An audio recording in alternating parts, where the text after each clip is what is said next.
Hello, friends and brothers. This is Justin Jones with Masonic Improvement, joined with my co-host, Dennis Yates.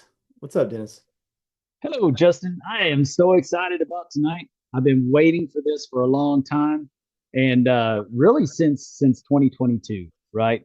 Um, for those of you who don't know this gentleman that's on our show, he was what we like to say in Texas. He was my grandmaster, and because you always notice on his year on my apron, and he is now my grand secretary. And I'm extremely stoked about that. I mean, who gets a grandmaster and a grand secretary? Not many. So I feel pretty good about this. But the long-awaited interview that from after the his year, we'll talk about that a little later on. But right now, I know many of our listeners have been asking about the job of the Grand Secretary. So, for all of you, I'd like to welcome our honored guest, Right Worshipful Bradley S. Billings. You appreciate it. And Good to I have you would like to back. commend both of you on your choice of hats. I think San Antonio Hat Company is doing pretty well. I just listened to y'all's interview with Carlton. Well, I got there about 45 minutes before my day completely went sideways today. So, anyways, Okay. y'all did a great job with him, and it was a good episode. So, Well, thank thank you y'all very for that. much. Nice, nice. This is actually my original. I That's your do have original. Oh, that's your yeah, grandma. The OG I one. yeah, can't. I don't even remember anymore if this was the original or San Antonio Hat Company. right. I I'm a do little have I do partial. have a couple. Yes. I'm partial on the design, but other than that, I can't remember which one's which anymore. So here we are. Right, right. So, so Brad, we've had a lot of people asking us because, they've watched the forums, they've watched everything else. And not only that, but it's always been a mystery. What does the Grand Secretary do? I think it's a mystery in the same way that Freemasonry is a mystery to a lot of people because Freemasonry is such a wide umbrella. You could do so many different things under it. Grand Secretary is very similar in the fact of you have the day-to-day stuff that you have to do, right? Like if you're a Freemason, you should be going to stated meeting. You should be, doing the basic things, learning the ritual. You should be doing these basic things that you have to do. And same thing with Grand Secretary. There are things that are actually in the statutes, in the law that I have to have done at this time. For instance, newsletter goes out on Sunday, I think, which is the first. It always goes out on the first by statute, and I don't have any flexibility in that. So even though to me it doesn't make sense to release something on a Sunday, particularly on a holiday weekend, that's just statute. So there are things that I have to do, step by step, and here you go. And Justin Duty, I'm going to throw him a huge bone here because man, that dude has kept me out of a lot of situations. Hey, this has to happen on this day. You got to have this, and there's prep work that goes into a lot of stuff. It doesn't happen overnight. So shout out to him for really helping this first year, kind of this transition. And Justin, if you're listening, you're not off the hook. We still need your help going forward. But there are things that I have to do, and then there are things that you get to do. And this is one of the things that I really want to talk about first with this position. It is first and foremost a leadership position. It is elected by the Grand West as a leadership position. And so what you're going to get with any Grand Secretary should be those statutes, those things that remain the same. What you would see different between secretaries is everything in between that they could do. And so I want to talk about a couple of things that I'm really focused on. I know you guys know I'm big on leadership. We just finished last Saturday, committee day. And this was a huge initiative of mine. I don't have the power to make anything happen as Grand Secretary, but I can ask the trustees, can we do this, right? And so one of the first meetings I said, can we have committee day? Because we've got all these committees, and each committee, most committees, permanent committees, have 7 people on them.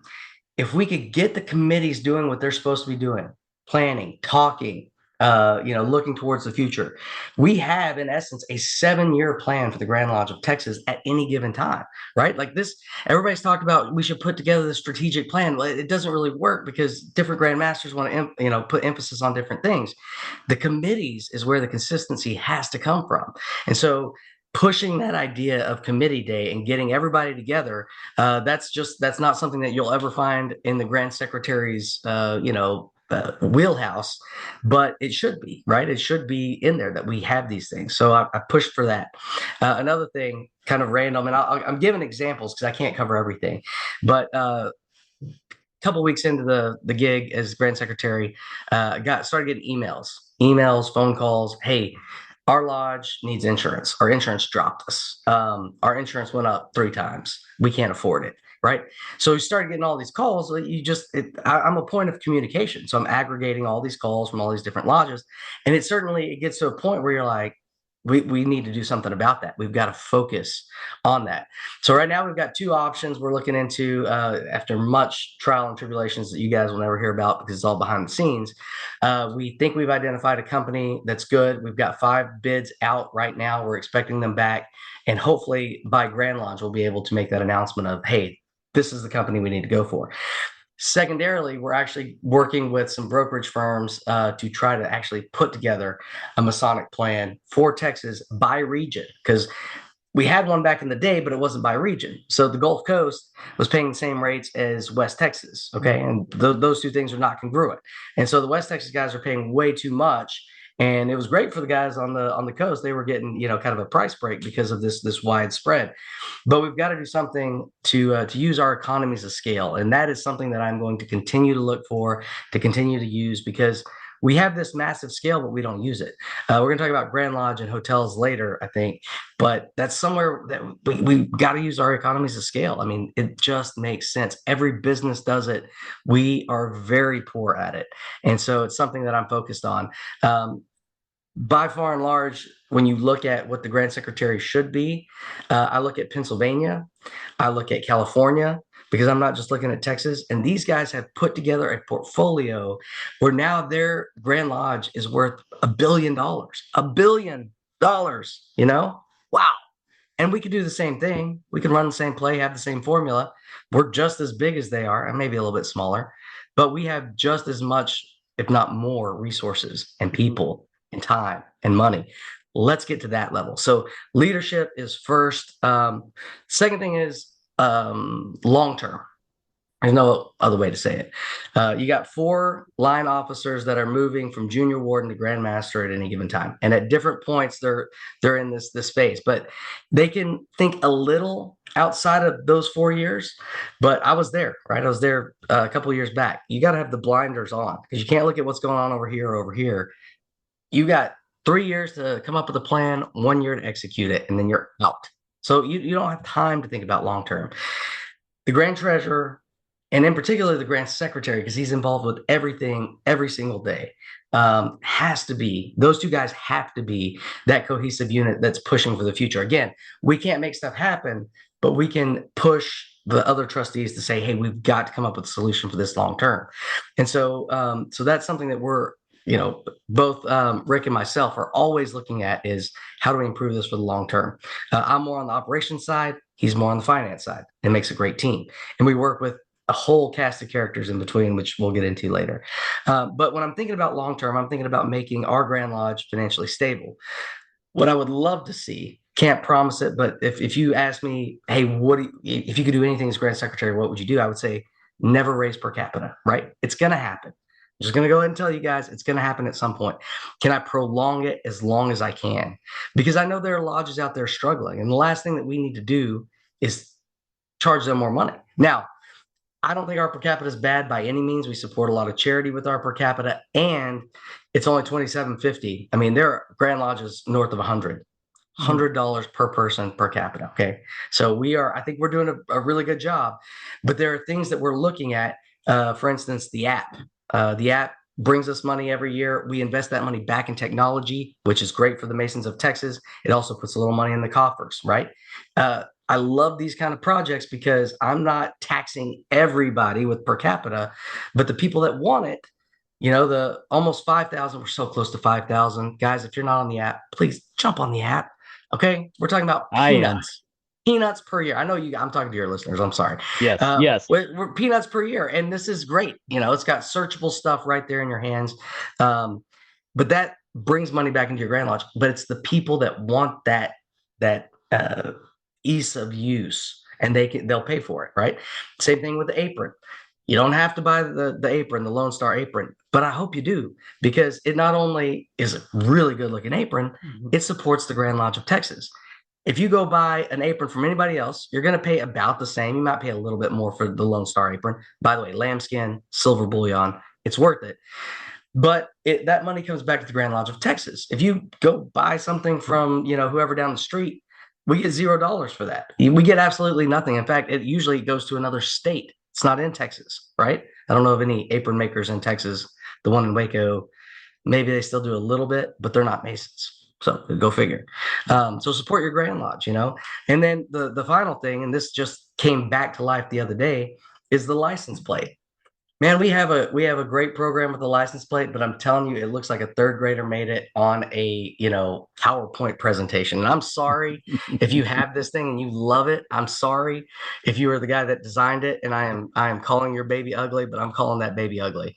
So right now I'm working on, and again, this is not anywhere in the job of the Grand Secretary, but I'm working on getting an updated one, and also a black one. They do the black license plates now, look real sharp with all the white contrast. Yes. Yeah.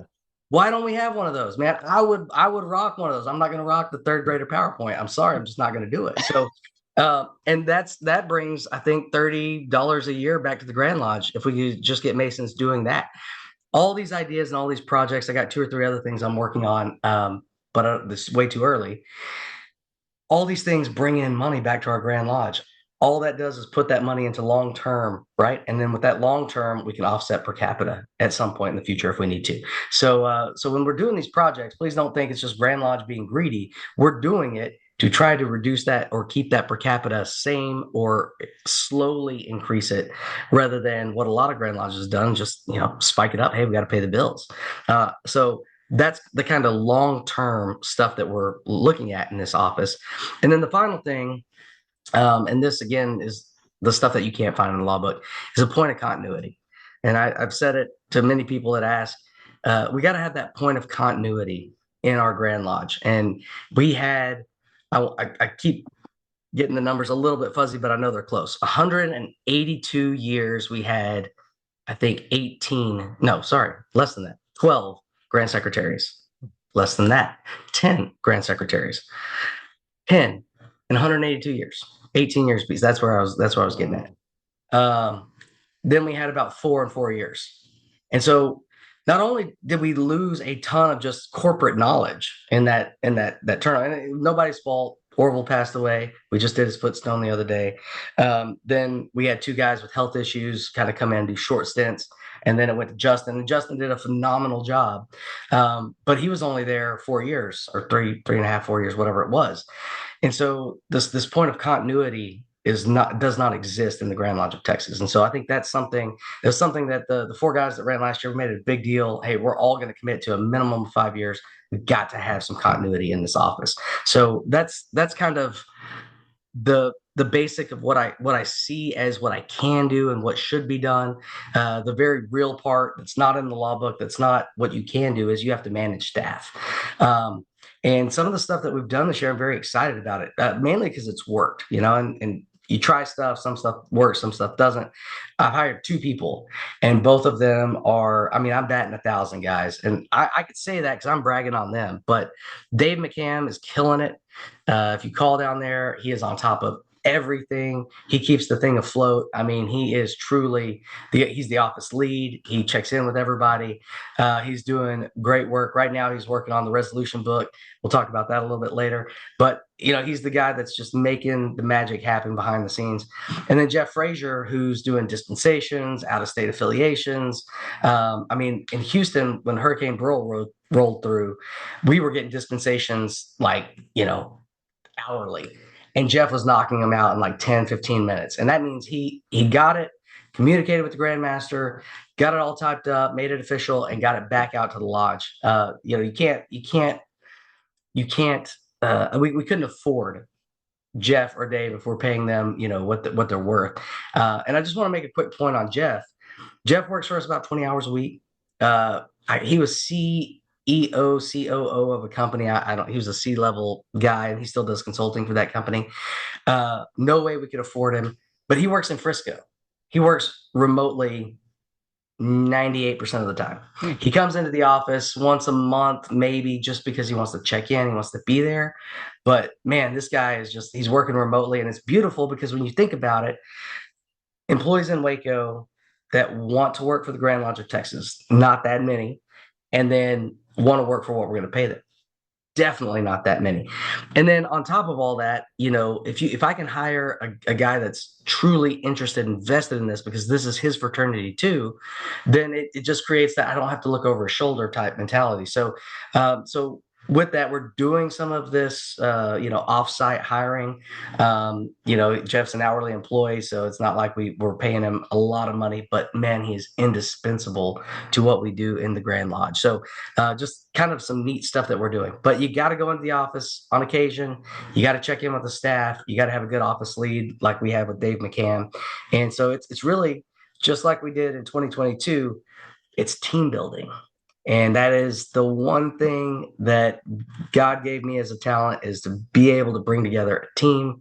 We've done that in the Grand Secretary's office, and I'm very proud of what we've accomplished this year. So I hope that, I know it still doesn't cover everything, but I hope that gives y'all a little bit of insight into what we do.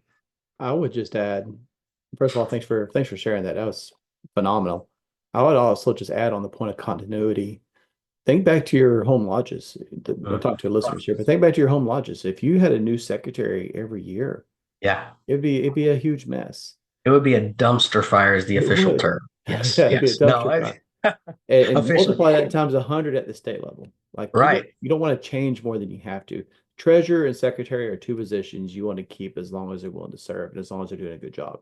As long as they're doing a good job, right? And we're even doing stuff to encourage that. So we've got some secretaries that are great, but man, they are just getting a little long in the tooth, and they are still handwriting stuff, and it's not efficient in today's day and age. I'm not going to tell them not to do it, but we're doing stuff to make their lives easier. For instance, and it's been there, we're just emphasizing it because people didn't know about it.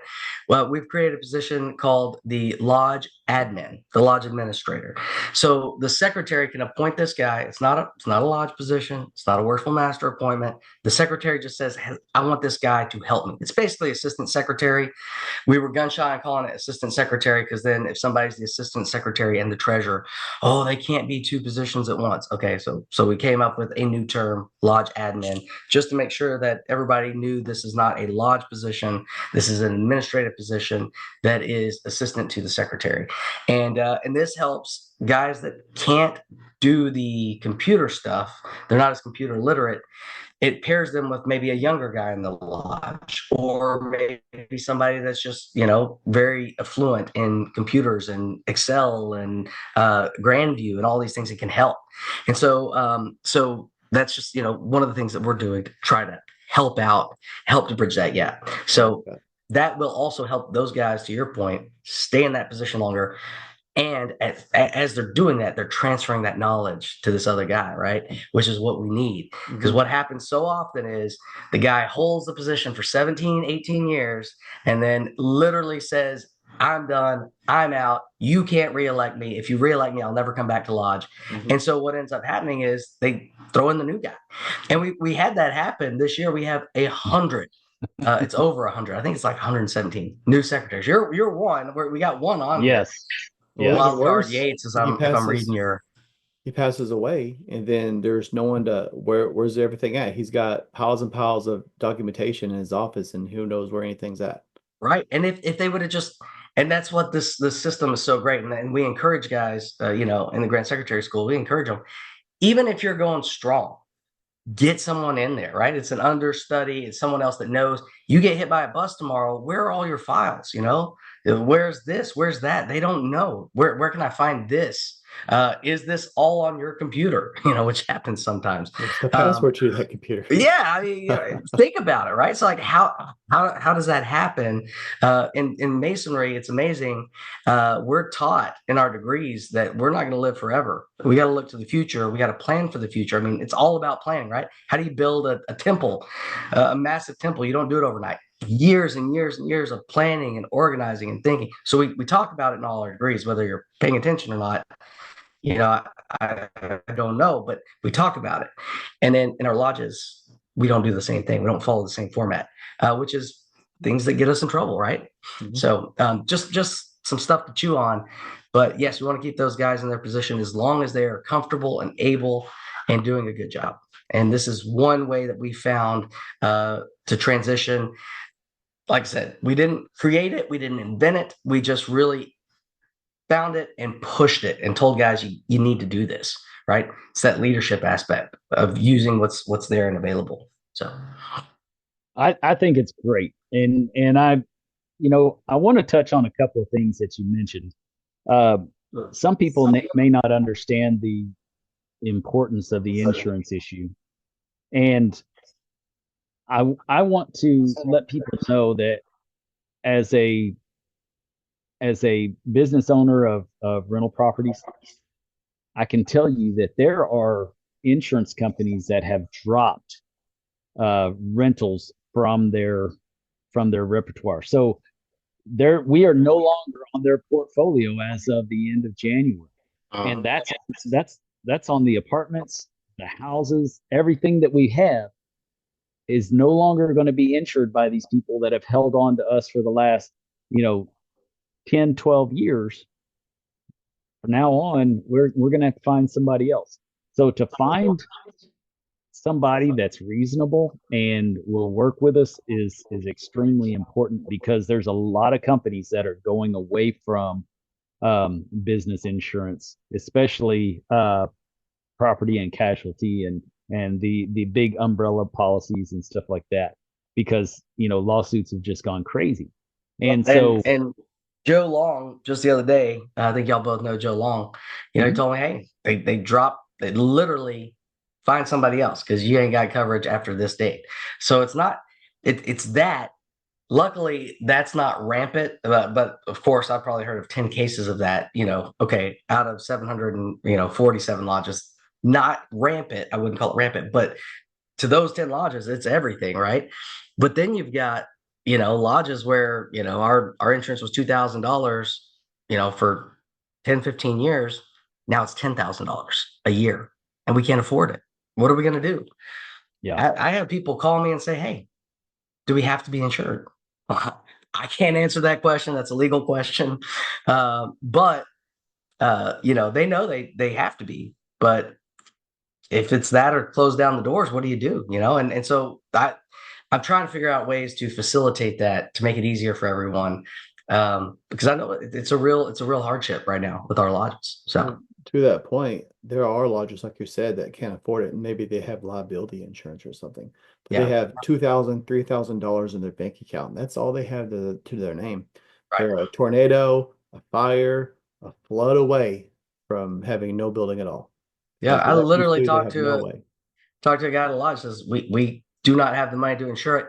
If something happens, we're gonna have to fold up and go away. But if we have to pay it, we're gonna have to fold up and go away. What do you want me to do? I'm like, man, I get it. I sympathize 100%, and that's why I'm working so hard on this issue. Again, is this a Grand Secretary issue? Absolutely not. I have no authority to do this, right? But there was a need, and that's that point of communication. It comes to me, find a need, talk to the trustees about it. They're like, yeah, go knock yourself out, try to figure out whatever you can. And that's what we're doing. So we're doing the best that we can to do right by our membership and by our lodges. So, well, and I commend you on that. But at the same time, we also have to remember that Grand Lodge is not our welfare system, and so we have to make the decisions that are right for our lodge, and it's up to us to get that bill paid. So, and we don't need to go any further into that. That's my opinion. It's not the opinion of the Grand Secretary. He is trying to make it easier on you guys. But for me, if they have to pass the hat in Goliad, which they don't have to, we have insurance. If they had to pass the hat, I'd put in and make sure that it got paid. and I mean, there's stuff that we want to do. The things that we're talking about with the long term stuff. we want to put together programs like that to show lodges how to build, how to build wealth, how to keep the money in, how to prepare for these things. And I know they do a great job of like budgeting and stuff in OLT, but they still don't talk about, how to start and how to kickstart some of these things, how to get these projects off the ground. There's a lodge in Salado that does this great flag program, and they bring in a pretty good chunk of change every year. If y'all talk to Tim Fleischer, because they started this program, so it wouldn't work in the big city. It may not work in the small town, but in the medium, because there might not be enough people, but in the medium-sized markets, what I want to do is I want to take that story and I want to share it with the other lodges that fit these demographics, these statistics that we think it would work, and then use that to let them start building money, right? And now that they've got money, now we can start a building fund, start a education fund, start a scholarship fund, so that you're actually building something instead of just every year money in, money out, right? Those are the type of things that we're definitely working on.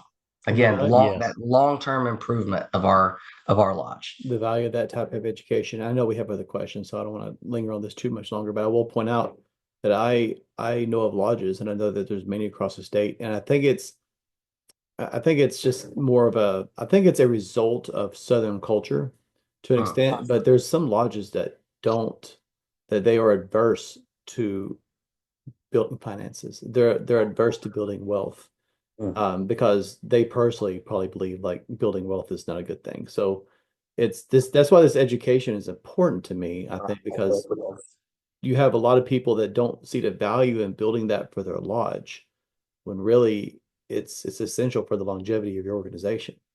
Right. Absolutely. And that's the thing. We might not have as many members in 10 years. How are we going to support these buildings?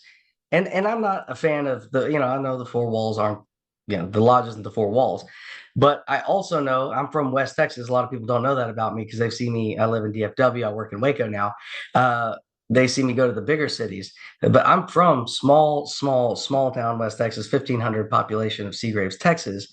And let me just tell you what's happened out there is Seagraves Lodge went under, and Brownfield Lodge just merged, which means there's a stretch on the highway for about an hour and a half from Seminole to Lubbock or Wolfforth, I guess, where there's no masonry. There's no masonry. And in the communities, small communities especially, when there's not a lodge in that community giving out a scholarship, even if it's something small, just being seen, being active, people think masonry is dead. It just doesn't exist. So, we gotta figure out some solutions for these guys, but it starts with these success stories, sharing these success stories, helping people build and make something better than what they had when they started. And then not just to get the money in, but then how do we retain it so that, when this stuff happens down the line, we have the money to continue operating. So I know that you're in finances, you understand, which is what my degree's in, by the way. So there's another point that you made earlier that I'm totally stoked about, and that's the license plates. I have one. I have for. Dennis designed that license plate, Brad. Man, I've had it since I first heard it, and you can kiss my license plate, sir. But I have one, and my wife has. Yeah. And the reason why is because if she's ever on the side of the road and she needs help, then I know that somebody will stop if they're a Mason. So that's an idea, is to not just have the blackout, which I love. Pink one. Is that where you're going? Yes. For the ladies? A pink one, or have the silver slipper. Yeah. All right. I like it. See, that's why we're doing these things. This is how we communicate. Yes. This is how we learn. All right. I'm going to put that down here. With a silver slipper. Now we're getting fancy. But I like it. Either way, blackout with a silver slipper and pink letters, man. But and we'll always have them, right? So we try to support in that way. So I'm stoked about that. And when you first mentioned in what was it, 2021, at the end of 2021, when the aprons came out, the Pastmaster aprons. 20 or 21. I don't remember that. Dude, when you mentioned it at the Grand Lodge, I immediately walked downstairs and got and ordered an apron. I had to fill out a piece of paper and got my apron that Yep. way. I did Yep. not go online to get it. And I love it. I absolutely love it. And that's also why my apron cases have the silver bullion because of that apron. I wanted those to be able to match. Yeah. So that's why we have the silver past masters. It looks great. And, you know, your cases are awesome as well.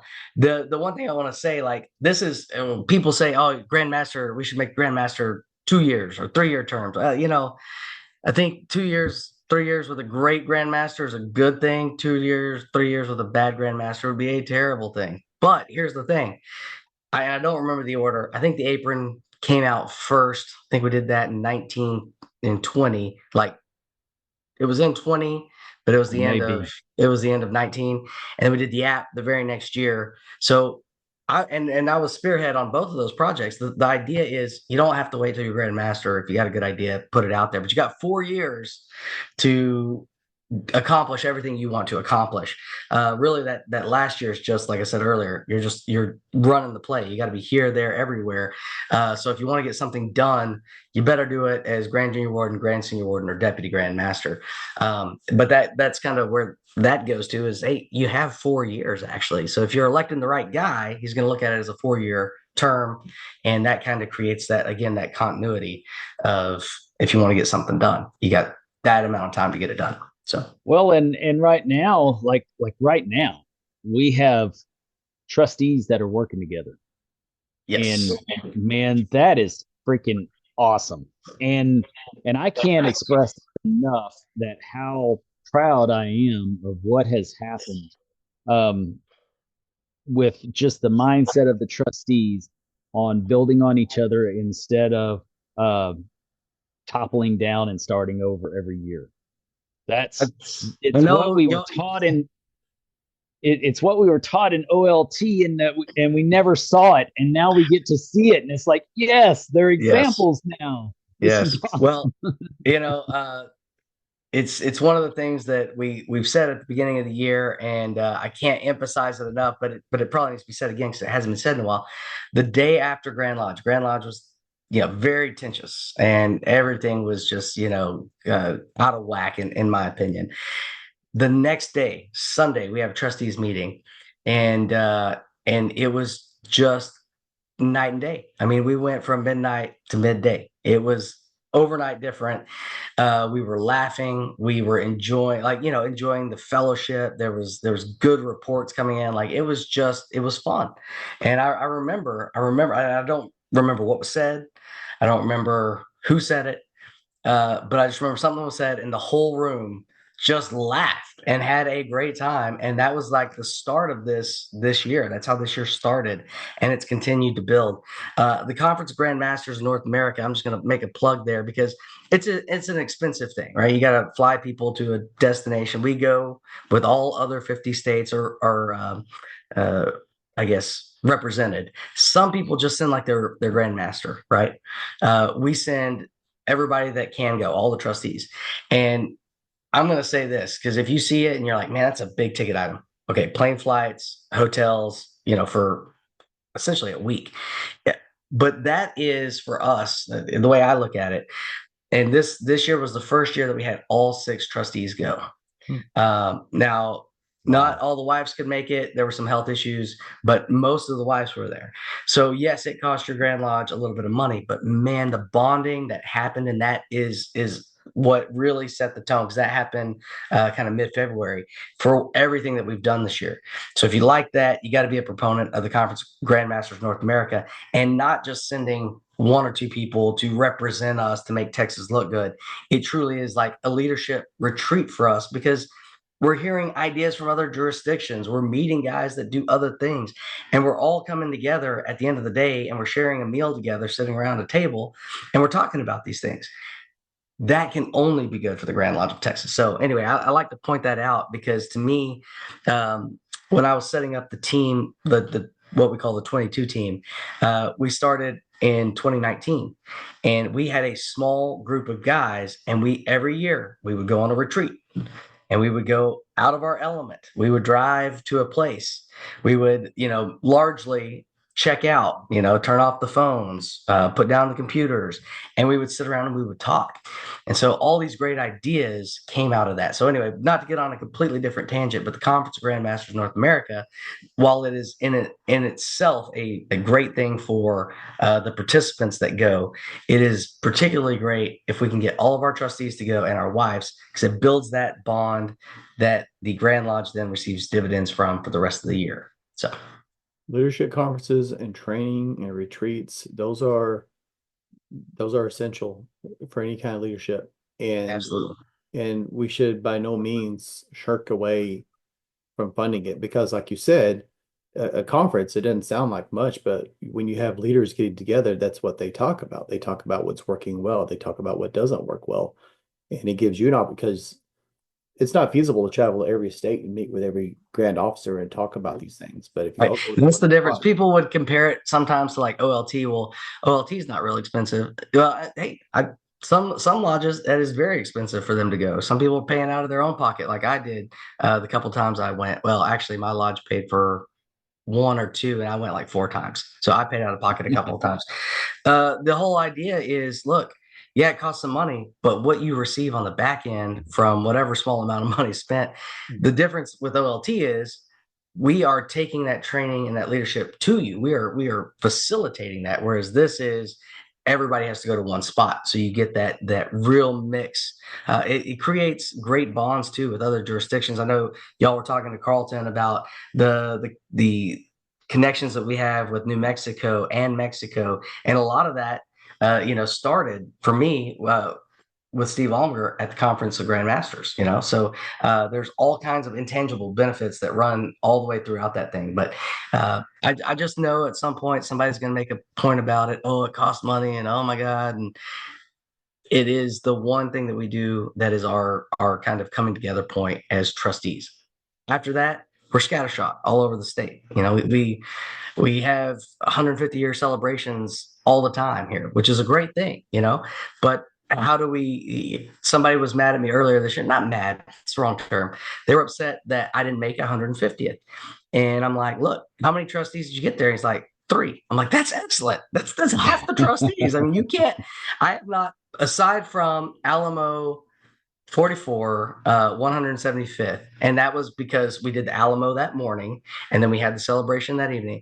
Outside of that, I have not seen more trustees at a celebration like that, at an anniversary celebration. So yeah, I mean, it's one of those things. We're all over the state. So this is our one time to come together.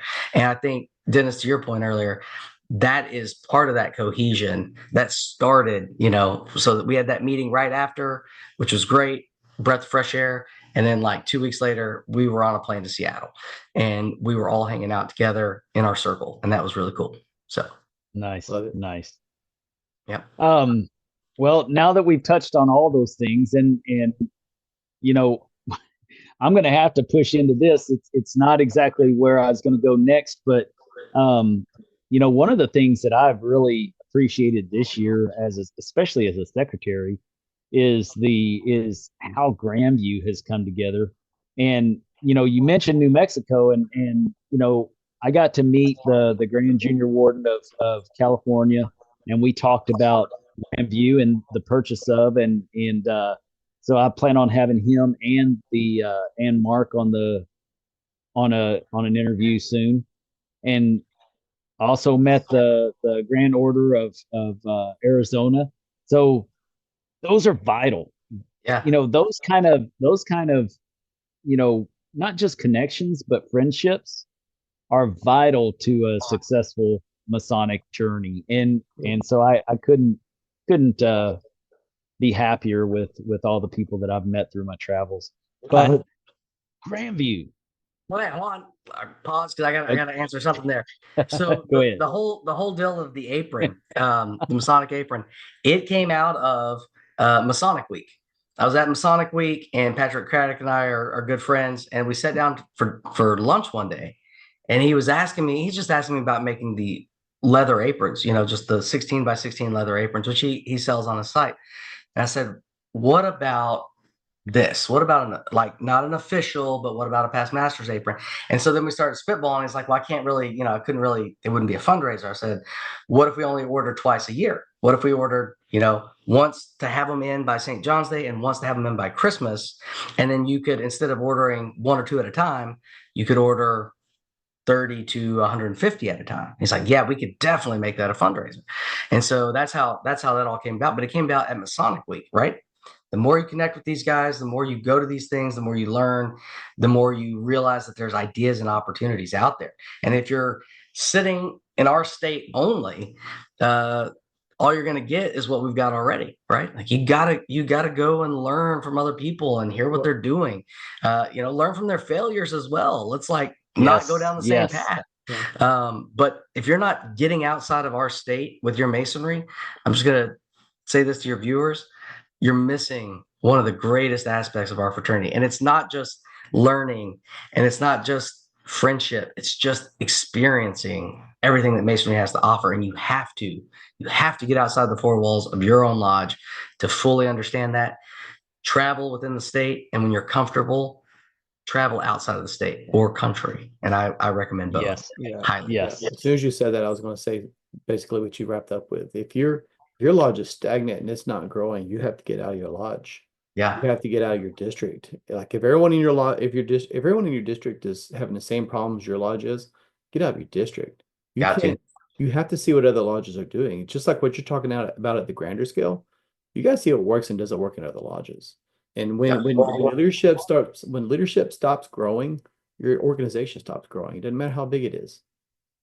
And that's a personal thing too. What you said is 100% accurate. But I love the man who taught me my work. I will always have the highest respect for him. He's not as active in Masonry as he used to be, but James Hugh Johnston, we called him Jim, taught me my work, and he was my mentor. And then it got to a certain point where he had enough self-awareness to say, I can't mentor you anymore. You've got to go find another mentor, right? So same thing you're talking about. You're talking about looking at this lodge, getting outside your district.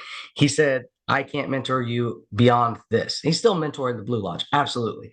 But that was when I started looking at other mentors, found past Grandmaster Leonard Harvey, and the rest, as they say, is history. But Masonry is growth. Masonry is growth. And if you are not growing, then do something about it. Travel. Go to get a different experience. Join a rite. Join a grotto or the shrine. Do something, because if you're not growing, you're not doing it right. And it's, sometimes it's just as easy as asking somebody that is growing, hey, what do you do? I see you're making all these changes. What are you doing? Can I follow you around? It's that easy. Everybody wants to travel a partner. Yeah. And for all those mentors out there that just can't, don't feel like they can support like they have in the past or what have you, be the biggest cheerleader you can. Yeah. I'm not always at Goliad much at all anymore. I'm always traveling, doing different things. However, everyone in my lodge knows that I am there to support them. They can call me anytime they need me, and I am their biggest supporter. I'm gonna help them accomplish what they want to accomplish. I'm not there to tell them. I'm there to say, okay, let's look at how we can get this done. And so that's the one thing. If you feel like you can't, offer much anymore, you can always offer that cheerleading stance. I mean, we all need that. All of us do. And really, it should ebb and flow. I mean, your Masonry should ebb and flow. Like, there was a time I was really heavy involved in Scottish Rite. There was a time I was really heavy involved in my chapter and council. Right now, I'm the Grand Prelate of the Grand Commandery of Texas. Not everybody knows that. I'm still very heavily involved on the York Rite side, but it has to ebb and flow. You can't do everything all the time. All you're going to be is ineffective everywhere, right? So pick and choose and be very deliberate about your Masonry, but pick and choose what you're going to do and then move in that direction. And so, yeah, same thing. I am not at Grapevine Lodge too often these days. Last year they needed a treasurer and I filled in. That was an interesting experience. But I did it because they had to have somebody, right? You got to install somebody. It's an elected position, and it was down to elections, and everybody was just hot potato in it. No, thank you. And so I took it and I did it for 1 year, like I told them I would. 1 year, find somebody. But we can't always help out whenever we're growing or moving in a different area. But you can always still give that support. Hey, if you need something, call me. And I still do that with Grapevine, even though I'm not there as often as I should be or would like to be. Right on. All right, so Grandview. That was the longest side tangent of all time, and it's my fault, 100%. It was worth it. It was worth it. Yeah, I think we got some nuggets of wisdom out of there. This is all good stuff, man. Yeah. I think our listeners are gonna enjoy the whole show, and let's keep on going with it. All right. I'm very excited about Grandview. I'm treasurer now at one of my lodges, so I'm on it a lot. And just in the short amount of time I've been treasurer, less than a year, I've noticed a lot of changes, and I'm excited about the things that look like the direction looks like it's going. So yeah, let's talk about that.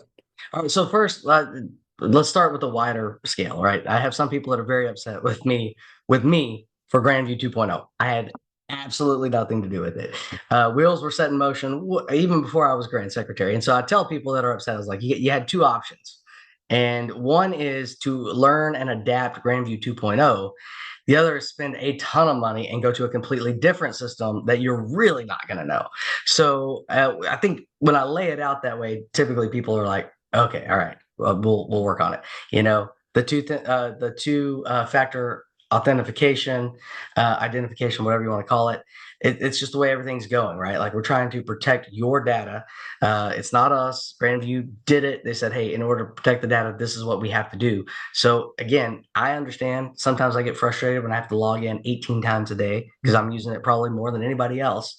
But at the same time, like, these are things that we have to do to protect the data, to protect your data if you're listening. And it's things like that. But where we're going from a larger vantage point is very, very healthy. We went to the Grandview conference in August. In the past, I think there's been one or two, maybe tops. The Grand Secretary, maybe one other guy, went from Grand Lodge of Texas. This time we took 4. And again, we spent a little bit of money, not a lot. And I took 4 guys down there. So I took Dave, Jeremy Johnson, and Zach Haston, and myself. And we went down, and man, we broke it up. They're like, there's 2 sides, right? There's 2 classrooms. Like, you 2 are over there. Us 2 are gonna be over here, and we're comparing notes. At the end of every session, what was said? What are y'all doing? But from a larger perspective, what happened when these there are 6 seats. Let me see if I can say them all. Let's be a test. Pennsylvania has 2 seats. That's an interesting story. I can talk to y'all about that offline. Pennsylvania has 2. California has 1. Ohio has 1. What is this? There's 1. They wanted a smaller lodge, so they went with Minnesota. And who am I missing? Anyway, these guys came together. They bought Grandview. When we were asking why and how and all that stuff, here's how it came about. The investors in Grandview initially, and this is all what I recollect from what was said. So if I say anything wrong, I'm sorry. But the initial investors, they want Grandview to keep growing, right? They're like, hey, why don't you add little leagues? Why don't you add churches? Why don't you keep expanding this database into everything else? Because you've already built like the bones of it. So let's just keep expanding it and make it printing money, essentially. When these 6 Grand Lodges, really 5, got together and purchased it, I think it is 5. It is 5, and Pennsylvania has 2. That's how it works. When these 5 lodges purchased it, what they said was, this is going to be Masonic only. Well, now we got Red Cross of Constantine. We got a few other side bodies. I think a couple of Eastern Stars and stuff. But this is going to be Masonic focused, which is great for us long term, because if Grand Lodge of Texas had to build one of these, it would cost us a fortune. There aren't a lot of options out there. So we have maybe 1 or 2 other options. But we were already with Grandview. This is great for us long term. And so I think the things that we're going to see once we get past the initial kind of wave of 2.0 will be much better for the Grand Lodge of Texas. So, well, then you've got and you've got the majority of the US already invested, right? So I think most of your it's Grand Lodges are already on there, and they're working towards being able to, instead of sending the letters like they used to send, to from Grand Lodge to Grand Lodge to get things right. done, it's checking on Grandview, and Grandview's going to have the answer. And you're going to be able to match everything towards Grandview. And, with that kind of, ease man, that is a damn good use of technology. You Agreed. know, Agreed. once before you could have a guy that was expelled over here come into our lodges and sit in our lodges and attend our things with our. He could have been expelled for the worst thing ever, and we would have let him in because he Yeah, had a dues card. that's right. Heck, so many Grand Lodges don't even have them. In fact, the Grand Lodges of Mexico are now looking at moving to Grandview, and they'll have their very first dues card if they do that. It'll be a digital card. So tell me that's not cool. Tell me Yeah, that's no, not. I mean, there's just it's so gonna be great. much. There's always growing pains. We're faced with some of those right now. A couple of things that are coming in Grandview that I feel comfortable enough to talk about. The first one is the file vault where you can upload stuff. I've got it added into the budget for this year that it'll go from light to like you can upload everything, right? So we want all the files on there. If your lodge burns down, we want a digital copy somewhere. And if you could just upload it to Grandview, it makes it way easier than if you have to send us the information through email and then we have to pay somebody, in the office or staff to upload it and everything else.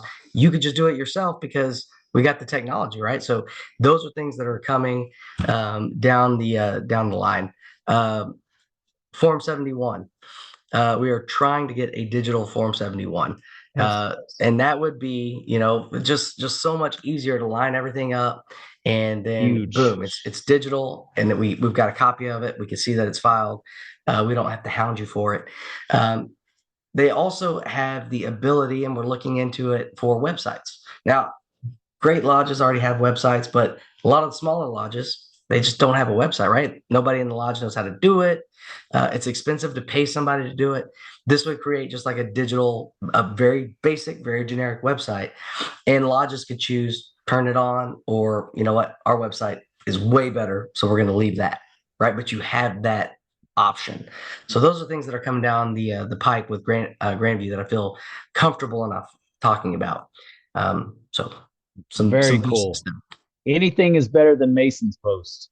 And one of the things that Justin and don't you hate that when you go to look for a lodge and you find Mason Post and that's it? Facebook or Mason Post. I mean, it's like, come on, guys. That's your real estate right there. Facebook is rented space. That's rented property. This is your real estate. Yeah. But one of the things Justin and I have talked about here recently is like maybe districts going in, maybe an MWSA going in and purchasing a scanner that for books, right? So that we can scan our minutes and then upload those. That would be perfect to upload those into Grandmaster. 100%. And it's yeah. So the possibilities for the future are bright.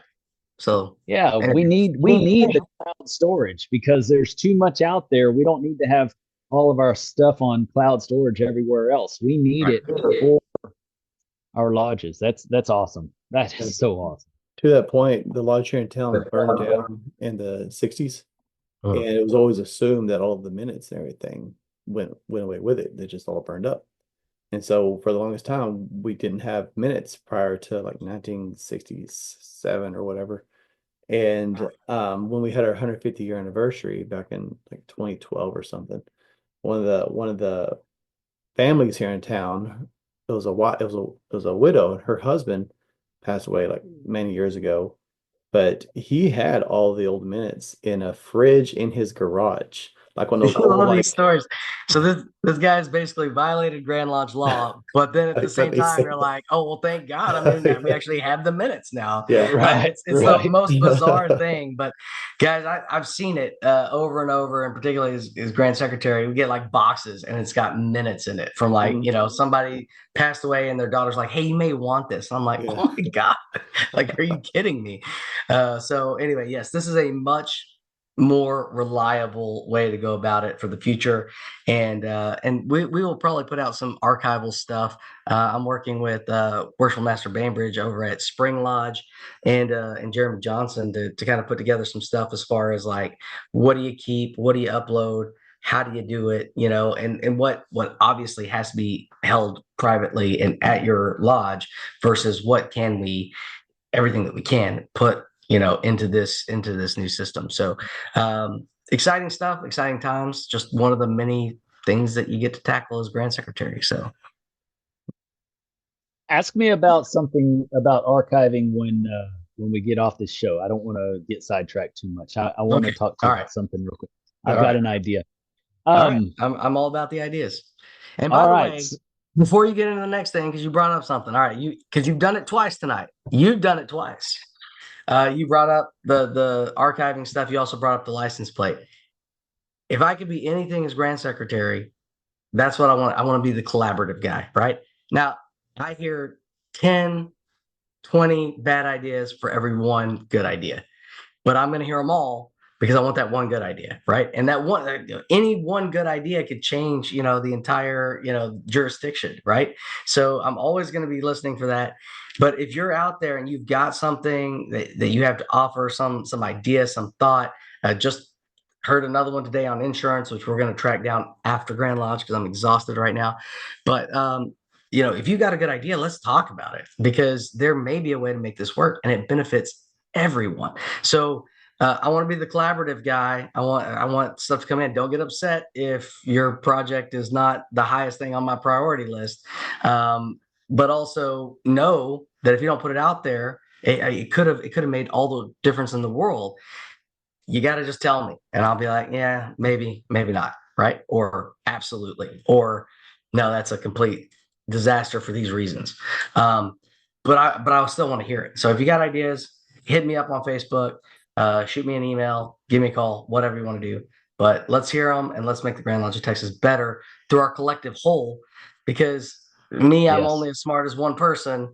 But if I utilize the strength, which is our membership, again, that economies of scale, man, we could do everything. We could do anything, right?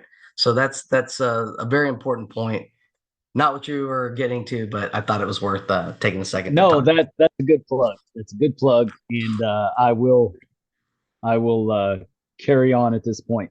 So, speaking of efficiencies and the processes of the Grand Secretary's office, I've heard at least 100 times. When are y'all gonna do your resolution show? And it's like, guys, it takes a minute for resolutions to get done, and we just need to be patient because this year there's a lot of them. So for all of the viewers out there, kind of walk it through from my fingertips on my computer, sending you an email with a resolution or an idea that I'd like to put in a resolution. How does that go? I just have how the bill becomes a law. I have that little animation playing in my head right now. But essentially, that's what this is, right? So you come up with whatever idea, you have to send it in. Obviously, you have to be a past master, which means you're a member of Grand Lodge. You send it in by the due date, but then there's a time in between the due date and when I can send them to the jurisprudence committee. Jurisprudence is Masonic law for those of y'all who are wondering what they do. Civil laws are other lawyer committee. They deal with actually like state of Texas legal, federal, that stuff. Outside laws, jurisprudence, inside laws, are Masonic stuff. When you say send it in, are we just talking about, hey, this is what I like to do? How do we go about that? Or are we talking about sending in like a rough draft of resolution? We get a little bit of both. Okay. I would prefer and again, it just says has to be to me by a certain date. It doesn't say it has to be in proper and legal form because jurisprudence is supposed to help put it in proper and legal form. Got you. What I would prefer is that you get with someone who has submitted something before, or just look at an old resolution book if you have one from a previous Grand Lodge and see how they're worded. It's whereas, therefore. And you could have one whereas. There's no set formula, but just see how to submit it. Also, look in the law book and know if it changes something in the law book. So if you're submitting something that maybe it's not in the law, then you're not going to cite an article, right, or part of the Constitution. But if you're putting something in because you want to change an article of law, you need to reference that in your resolution. So hopefully is that basic enough.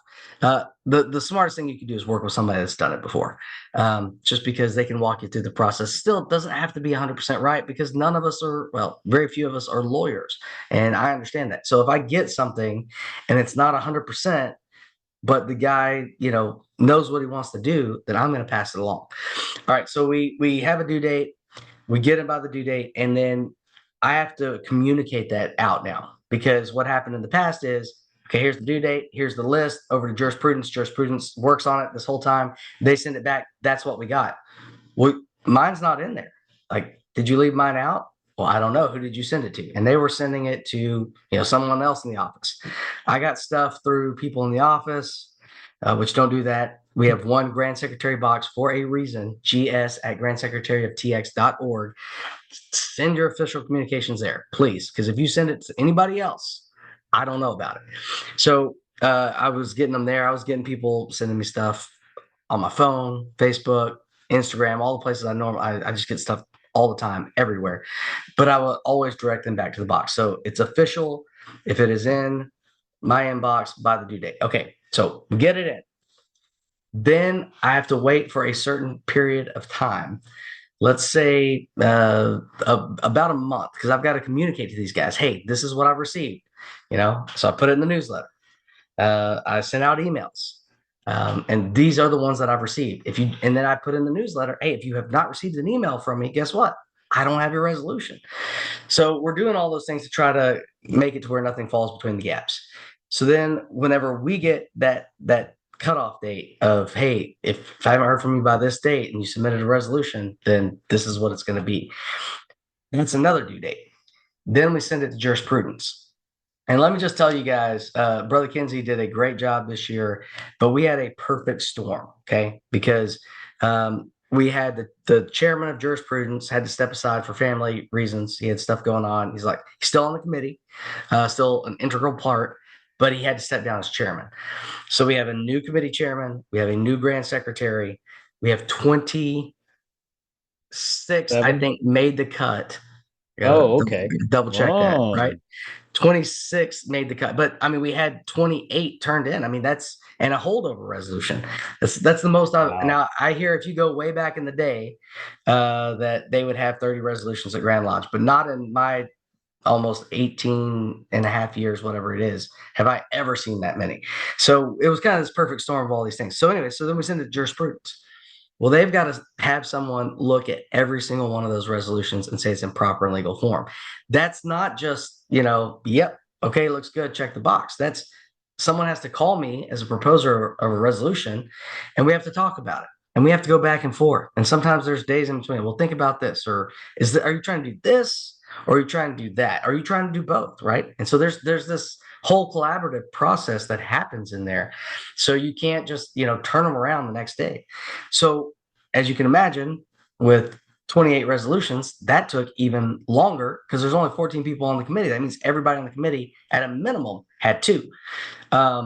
And so they're having to collab and do all this stuff, and they're working and doing everything else. So anyways, that all happens. Then they get the resolutions back to us. Then we have to take them and put them in proper legal form, or we have to format them. And then we have to send them to the Grandmaster, and he has to refer them. Does this go to purposes and policies, which was a great committee? It was the committee I was on, loved it. Does it go to purposes and policies, which is where most go? Is it finance? Is it committee on work, right? Is it referred jointly to these two people because it's going to touch on these two articles? And if so, who's up to bat first and who's second. All those things have to be taken into consideration. And so we just got today the final piece of this, and we should be able, I'm probably going to crank it out tonight after this episode or tomorrow. I don't know. I'm tired and I don't want to do it sloppy. Put all that together. Now we're ready to go at that point. We're ready to print. However, and there's also in there editorial stuff, right? So we send it off to somebody. Hey, look through this. Okay, hey, you need a page break here. It's just simple stuff, but man, everything takes a couple days, right, or more. So anyway, now we're at the point, almost to the point where we're ready to print. And this is what's been done in the past. They would go and they would print 747 books. They would then, which cost money, then they would take it and they would mail it out to all 747 lodges, which takes money. Plus, it takes time. What we're looking at doing, what we're going to do is we're going to make it downloadable, right? Downloadable. Here you go. And we're the only last thing that we have to do is format it so that instead of printing 67 pages, this is where it was at last time I looked. It might be a little bit more with this last piece. Instead of printing 70 pages, we're going to put it to where when you print it, it prints in like a book form and you just fold it over. So it'll be like 35 pages. So, we're doing that for you guys. It may take an extra day, but man, 67 pages, you're killing trees, right? So these are the things that we're doing, but we're going to make it downloadable because our goal is every lodge that wants to go over the resolutions can do it in December, right? And if they meet really early in December and they just they didn't see that they were out, then they'll probably still have time to do it in January. So that is our goal. We want you guys to know what's coming. We want you guys to be able to talk about it as a lodge. And so that is our goal. That's what we're trying to do, but we're going to make it downloadable for that reason. It'll save us money. It'll save time. And I think you guys will be happier that you could just click a button and you've got your own copy now. When you show up at Grand Lodge, you'll still have a booklet in your packet. We're not going to change that. We're just not going to do the ones to the lodges because expediency of time and just resources doesn't make sense. So that's awesome. Great, man.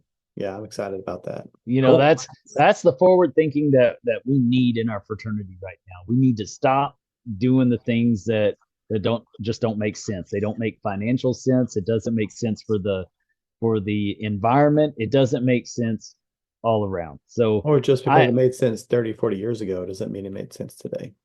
It's true. And then on the same note here, I know I'm going to get some guy saying, I don't know how to look at that in Grandview and I don't know how to find it and I don't know how to print it. Again, going back to lodge admin, right? Like, so this thing comes full circle. We're trying to bring in technology, but we're also trying to make it easy at the same time. I understand, there's stuff that kids can do now. There's stuff that my 5-year-old can do on an iPad that I'm just amazed by because I had no clue when I was 5 years old. Like they say, I was probably eating dirt like the rest of the. I was going to say I was definitely eating dirt, but it's like called in the dirt. So I understand this cycle and that it's different and it's scary for some people, but we're trying to use our strengths by our diversity as brother to brother and make that easier for you. So we're gonna put in technology because it saves money, time, all these things, and we're trying to make it easier for those people to consume the technology that we're putting out there. So hopefully those two things work well together. Just ask another brother to send it to you. It works. Yeah, it's just a PDF. Yeah, how do you keep per capita low by making smart business decisions? That's how. Absolutely. So and again, you want low per capita, then keep doing things the new way.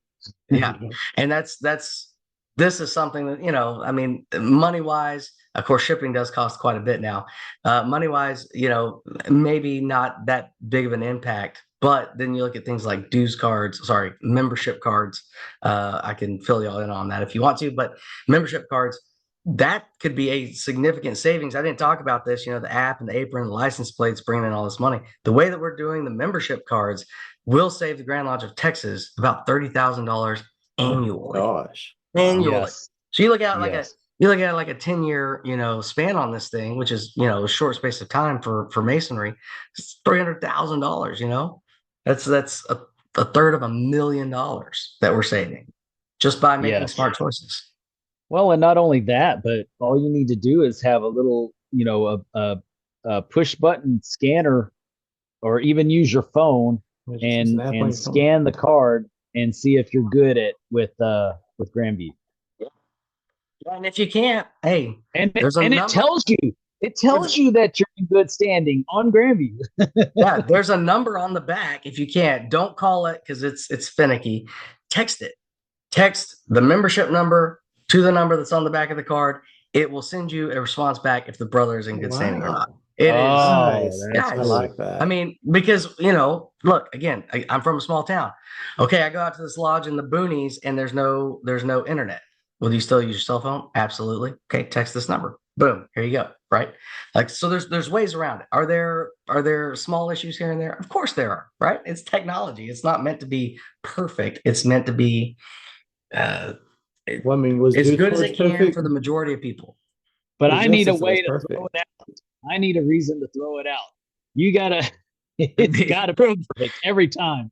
Look, Just kidding. if Just if, kidding. if Benjamin That's bad. Franklin were alive today, he would say that the three things in life that'll never end is death, taxes, and technology. Okay, I'm just throwing that out there because it ain't going nowhere.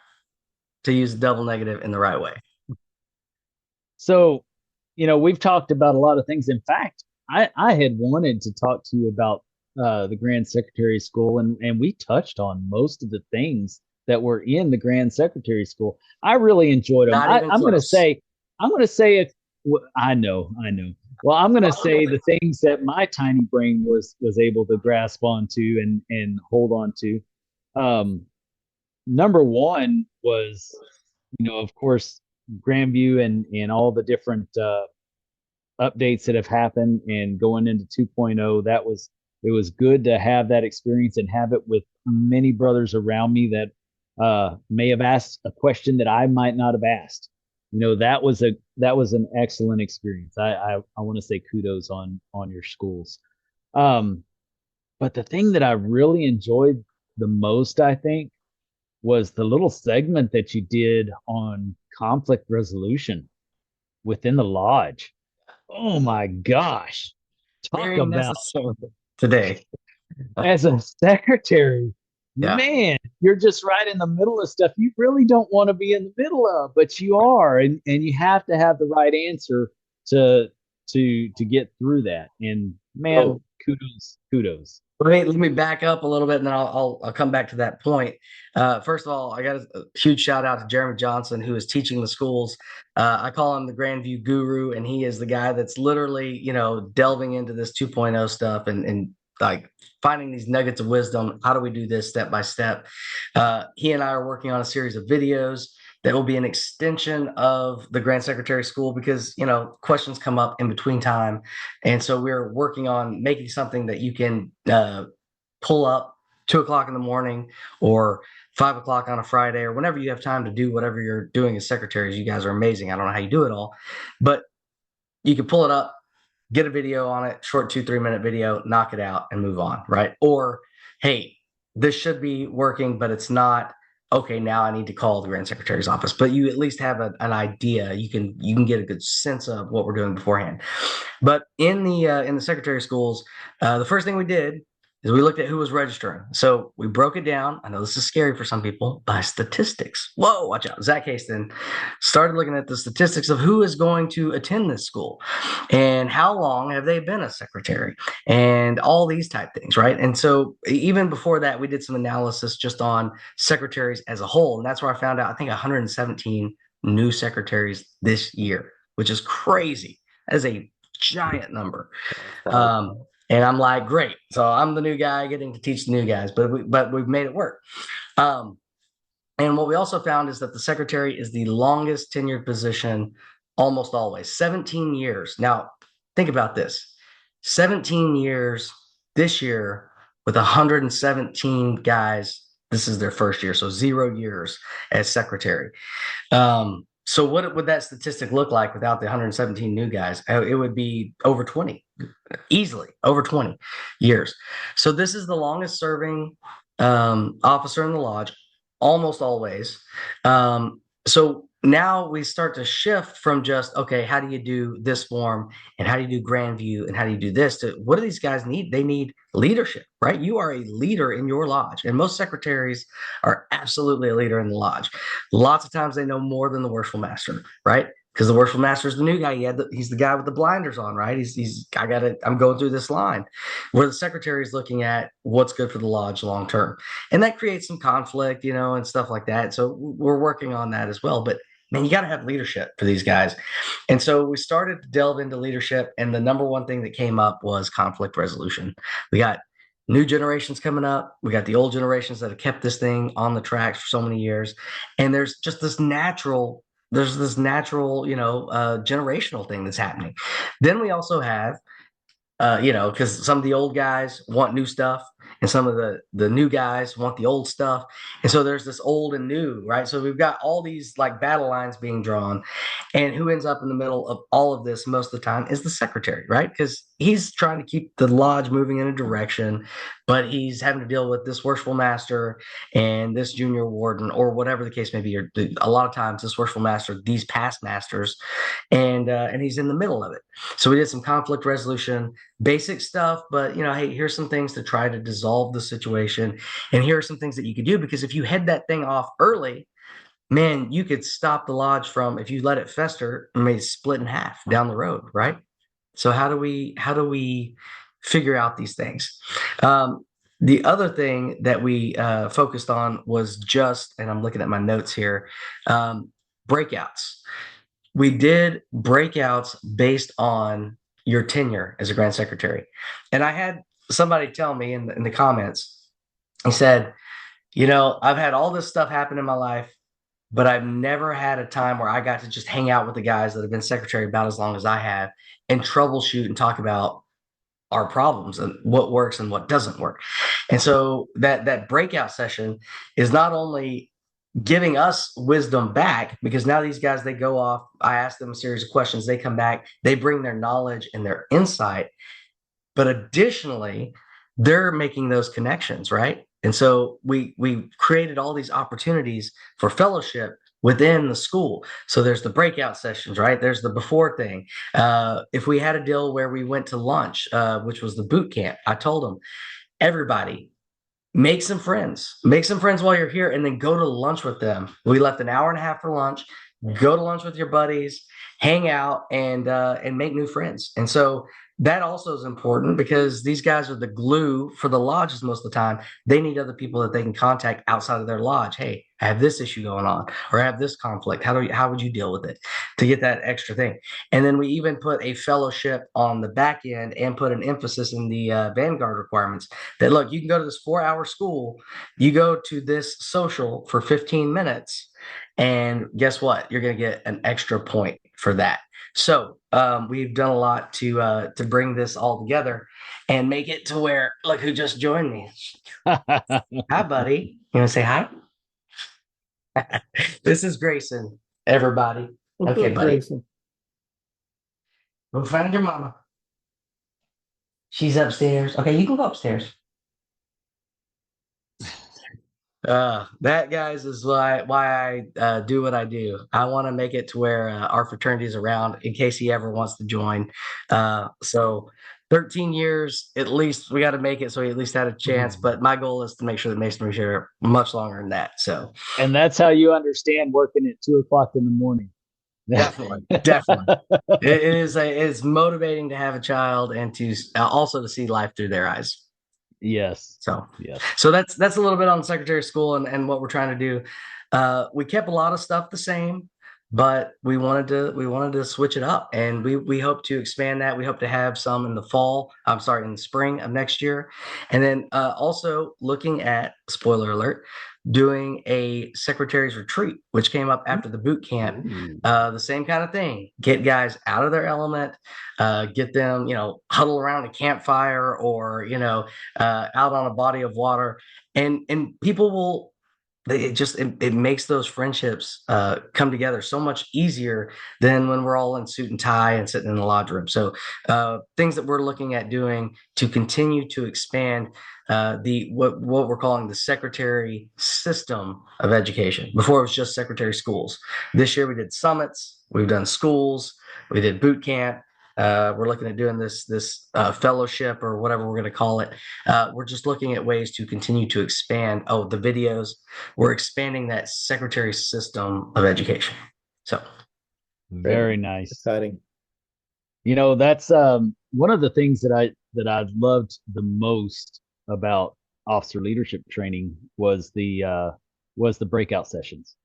And I think you probably heard that time and time again.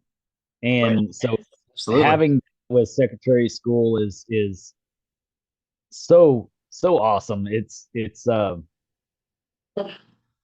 really nice having that support around the state. And I still have friends to this day, friends that are brothers that we speak to each other on a regular basis to this day that I met in those breakout sessions.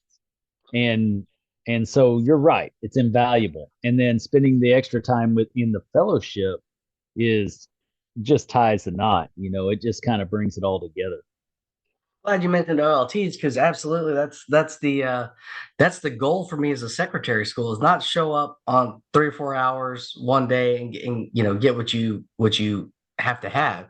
It's let's meet up. Let's make this a family reunion, right? Let's make this to where if you're going to be the longest serving officers in your lodge, let's make this to where we all know one another and we show up, right? And we expand on that. I mean, we have this great opportunity in front of us that we are not taking advantage of fully. And I plan to get this thing going. So, well, it's just like Nice. coming from an educational background. You can't, like in a classroom, you can't sit there and talk for an entire hour and expect them to retain everything you learned. You have to mix it up. You have to give them opportunities to do other things, hands-on, interact with each other. OLT is great, but it's also very lengthy. And if you're just sitting there being talked at the entire time, you'll right, come away with stuff. Don't get me wrong, OLT is great, right. but will you come away with everything you could have? Probably not, because you're just sitting there listening. And this is something that, if you guys have ideas on, I'm all for it. But my goal is to make it to where each lodge, not each lodge, several lodges, pay for their secretary to go to this school, right? Because what we need is travel and probably one day of a hotel. But man, you do that, and I promise you, I'm going to give you a better secretary, right? And that's the goal. That's the idea that we're working towards. But in that, it would probably be like a Saturday afternoon session, so I could drive in that morning. Saturday afternoon, we spend the night at a hotel. We have a quick session on Sunday morning, and then they can go their own ways. It's expanding it, but it gives us time for that social and that coming together by making it an overnight stay. And a lot of guys did this year. A lot of guys came in early, or they stayed the night after, and that's absolutely fantastic. But we didn't really get an opportunity to take advantage of that this year. We will next year. Right. Well, that's also an opportunity to visit other areas that you might not visit normally. So when you've got that overnight stay in play, then you can go up to Dallas, or instead of just coming down to the one that's here local, you can go up to Dallas, go out to Longview, shoot over to West Texas, whatever, pick your poison. It gives you just another reason to make an extended vacation out of it, an extended weekend out of it, and make it more like a vacation and have fun with it. Hey, grab a couple of friends and road trip while you're doing it. Right now, you're Shoot, you're yeah. not wasting any time coming in. Even if you're going 3-4 hours down the road, that whole road trip, you're learning stuff the whole way there. You get there, you learn stuff. You're talking about it all the way back. I mean, these are things that are proven to work. So let's utilize it. Yeah, I agree. I love it. Um, so one of the things that I've noticed as secretary, and I've talked to other secretaries, and I heard, or actually it wasn't a secretary, it was somebody else. They said, well, I didn't get this done or whatever. And I said, well, who did you talk to? And I said, well, why didn't you send an email to the grand secretary? Or why didn't you ask Dave? He's the office manager. Why, why are you picking this one person to put all your, your Eggs in chips one in? basket. Yeah. Yeah. Why are you doing that? So can you tell us who's your staff and what do they typically handle and what's your preferred um your Method. preferred method of conversation? How I do you like it. want people to call? Do you want people to blow up your cell phone, or do you want them to send you an email? Because I know I like emails because then I Yeah. can go. I heard Yeah, Instagram messages was the Uh-huh. way to go. Yeah, 100%. Guys, email, look, if you want to call and chit chat with whoever and say, hey, I'm sending you an email. Here's what it's about. That's fine. But don't call and give us the full extent of what you're going to put in the email, because we still need it in the email to have a record of it, right? Like we need something in writing to have a record of what you're asking. So please send us an email. You send us an email. And if you want to have that personal touch point, which I get, and the people in the office are very proud of, but send the email and then call and say, hey, I just wanted to let you know, I sent you this email. It's regarding this, and I hope you're doing well. And thank you. Bye. Okay, boom. Now you've got the personal touch point, but you didn't call somebody and talk to them for 30 minutes for them at the end of 30 minutes to then tell you, hey, you got to send me an email, right? Email is just the way it goes. We have to have a record of the things that happen. If you want to send it to an individual employee, I encourage that. Like if you know who does what, this person deals with this thing, I appreciate it if you send it to them. Still, please copy me on it so that I know that this request exists. Otherwise, you're sending it to one person. If we have somebody that's out for a week because they're sick, and you're sitting there, and then I've literally had people call me. Hey, what is going on with this? I don't know what is going on with that. Well, I sent it to so and so however many days ago.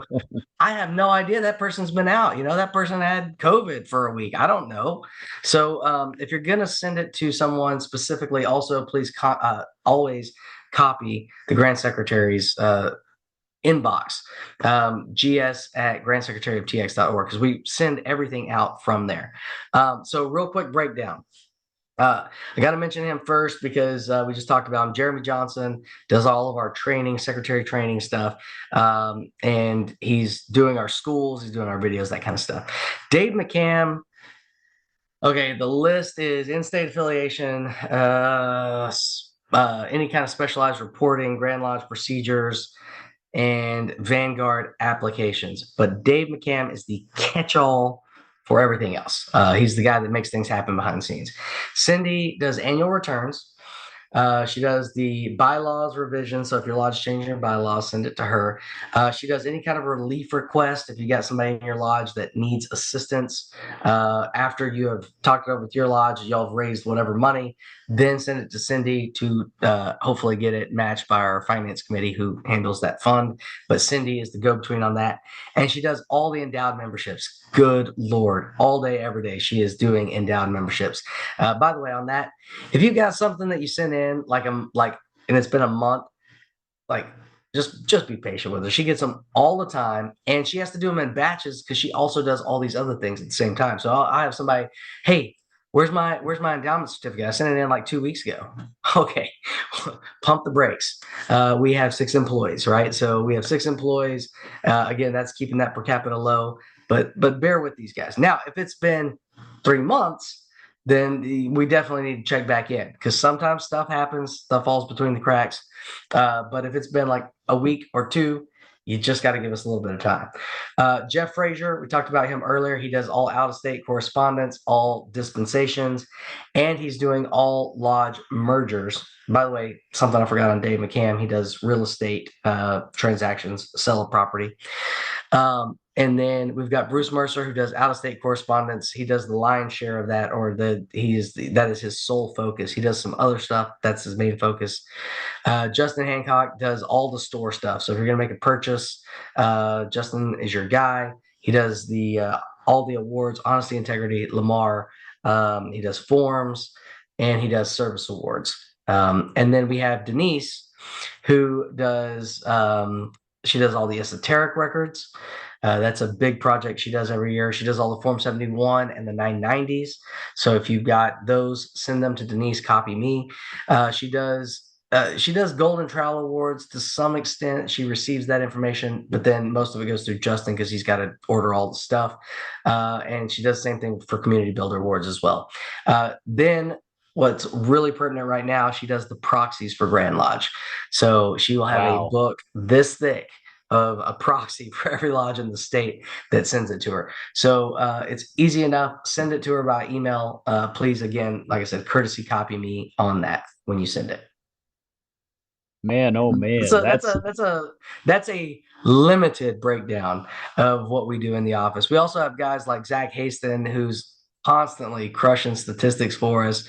All the people that contribute to the newsletter, of which we have so many. Mike Mystery, Chris Livingston does a lot on the law. I don't want to go through them all because we're going to miss them. Kevin Binder does everything on the cornerstones. We have the committee on work. So all of that is just this big amalgamation of people sending in stuff and us pressing it all together and putting it out as the newsletter. So I'd like to touch on that. The newsletter this year is just phenomenal. I like what all you've added, and even with the stuff that my lodge may not want to hear about, it's there for those of us who do like to read it all. And I can touch the bullet points, and when I read the room, I can see what I'm going to go to. What's getting people excited in the lodge, and so I touch on that. They get excited, and then I tell them, everybody, it's in your email. Go get it there. If you don't have it there, make sure and give me your email so we can get you in Grandview. There you go. So if you would like to receive it, it doesn't just have to be your lodge, because in your lodge you're going to hopefully get the Reader's Digest version from your secretary. Now, there's a lot of information in there. Some people skip over, and I am 100% for it. But if you want to get the full thing so you can go through and see what's important to you, talk to your secretary. If your secretary doesn't know where it is, ask him to forward it to you, because in the top part of the first page, it talks about how to sign up for the newsletter. So that's the easiest way to do it, is talk to your secretary. So if you're out there, listeners, and you want to get it for yourself so that you get the full experience of it, then please go through that route. Now, here's the things that it offers this year. Again, just like everything, kind of fresh eyes. What could this be, or what should it be? Obviously, I knew I wanted to include statistics because Zach had been posting stuff on Facebook. He and I had talked about things. And guys, look, statistics aren't the end-all be-all for everything, but statistics will give you a direction to go in. And they don't tell the full story, but they tell part of a story, and then you got to fill in the gaps around it. So a lot of what he's putting out there is stuff that could help your lodge if you would take the statistics that he has, figure out how that's applied to your lodge, and then build your story around it. Work smarter, not harder, right? Or smarter and harder, but definitely smarter first. So we've got statistics from Zach. There was a big issue. I went to a lot of lodges going through the advancing trustee line, where there would be no law book reading or no education. And lots of times it was just failed preparatory on our junior and senior wardens. They're still learning, they're coming up through the chairs. A lot of times these guys have been Masons like 2 years. So I'm not faulting them, but now there's stuff in the newsletter that every single month you should have, at a minimum, even if you just use the law book or the newsletter, a law reading and some sort of education. It's not all education. It's not all philosophy. It's not all history. It's not all, the administrative part. It's a mix of everything. Right now we're in the mix of a Joel P. Lightfoot 3-part series by Billy Hamilton, who's a contributor and been a great help to the office this year. But he's a past master of Texas Lodge Research, and he wrote a book, or he compiled the book of Joel P. Lightfoot. So very knowledgeable guy. He's got this 3-part series. Let's put it in there and let's let the lodges read it. So all that says chock full of all kinds of other information, but please don't read it word for word. If you're a secretary and you're watching this, do not read it word for word. You're just going to make yourself and me hated in your lodge. Yes. Pick the pertinent parts, and read those, right? At the end of it, it has an org chart. So anybody you need to call, the stuff that we went over earlier, it's all right there. And then at the very, very last page is a timeline of what your lodge needs to be doing. So it'll talk about when the 990s are due, when the Form 71s are due. It's impossible to keep track of all this stuff. But if you have this list at the back of the newsletter, it's real easy. So that's just a little bit about what's in there. Or if you have a secretary with a calendar on his phone that uses it. There you go. And a lot of but that, yeah, that's all helpful. The newsletter in the past was a lot of these elements, but it didn't have as many contributors to it. And again, this goes back to just the way I see our fraternity and our lodges is the more people we get to add in and it becomes something more special. And all these guys contribute to this monthly, and they do it to help out and to make something interesting for us. And so it's just that collaborative approach, I feel like, is always going to be our best bet because we're taking advantage of our best strength, which is our membership. So yes, and it'll help. I'll just say, if you're a secretary out there, you should read it as if you were Brad Billings, and then you'll sound excited about it. You'll be chipper, and everybody will enjoy it a lot more than listening to your monotone Bueller voice. I have heard minutes that were read so eloquently, everybody wanted this guy to continue reading the minutes, right? So I mean, it's all about how you go into it. But if you're gonna be me, you gotta take a 5'6" posture first, then read. Okay, go for it. Knock yourself out. All right, guys. Excuse me. It's 10:45. Oh man, we're rolling. This is gonna have to be like a 2-part. We have to roll this out like a 2-part episode.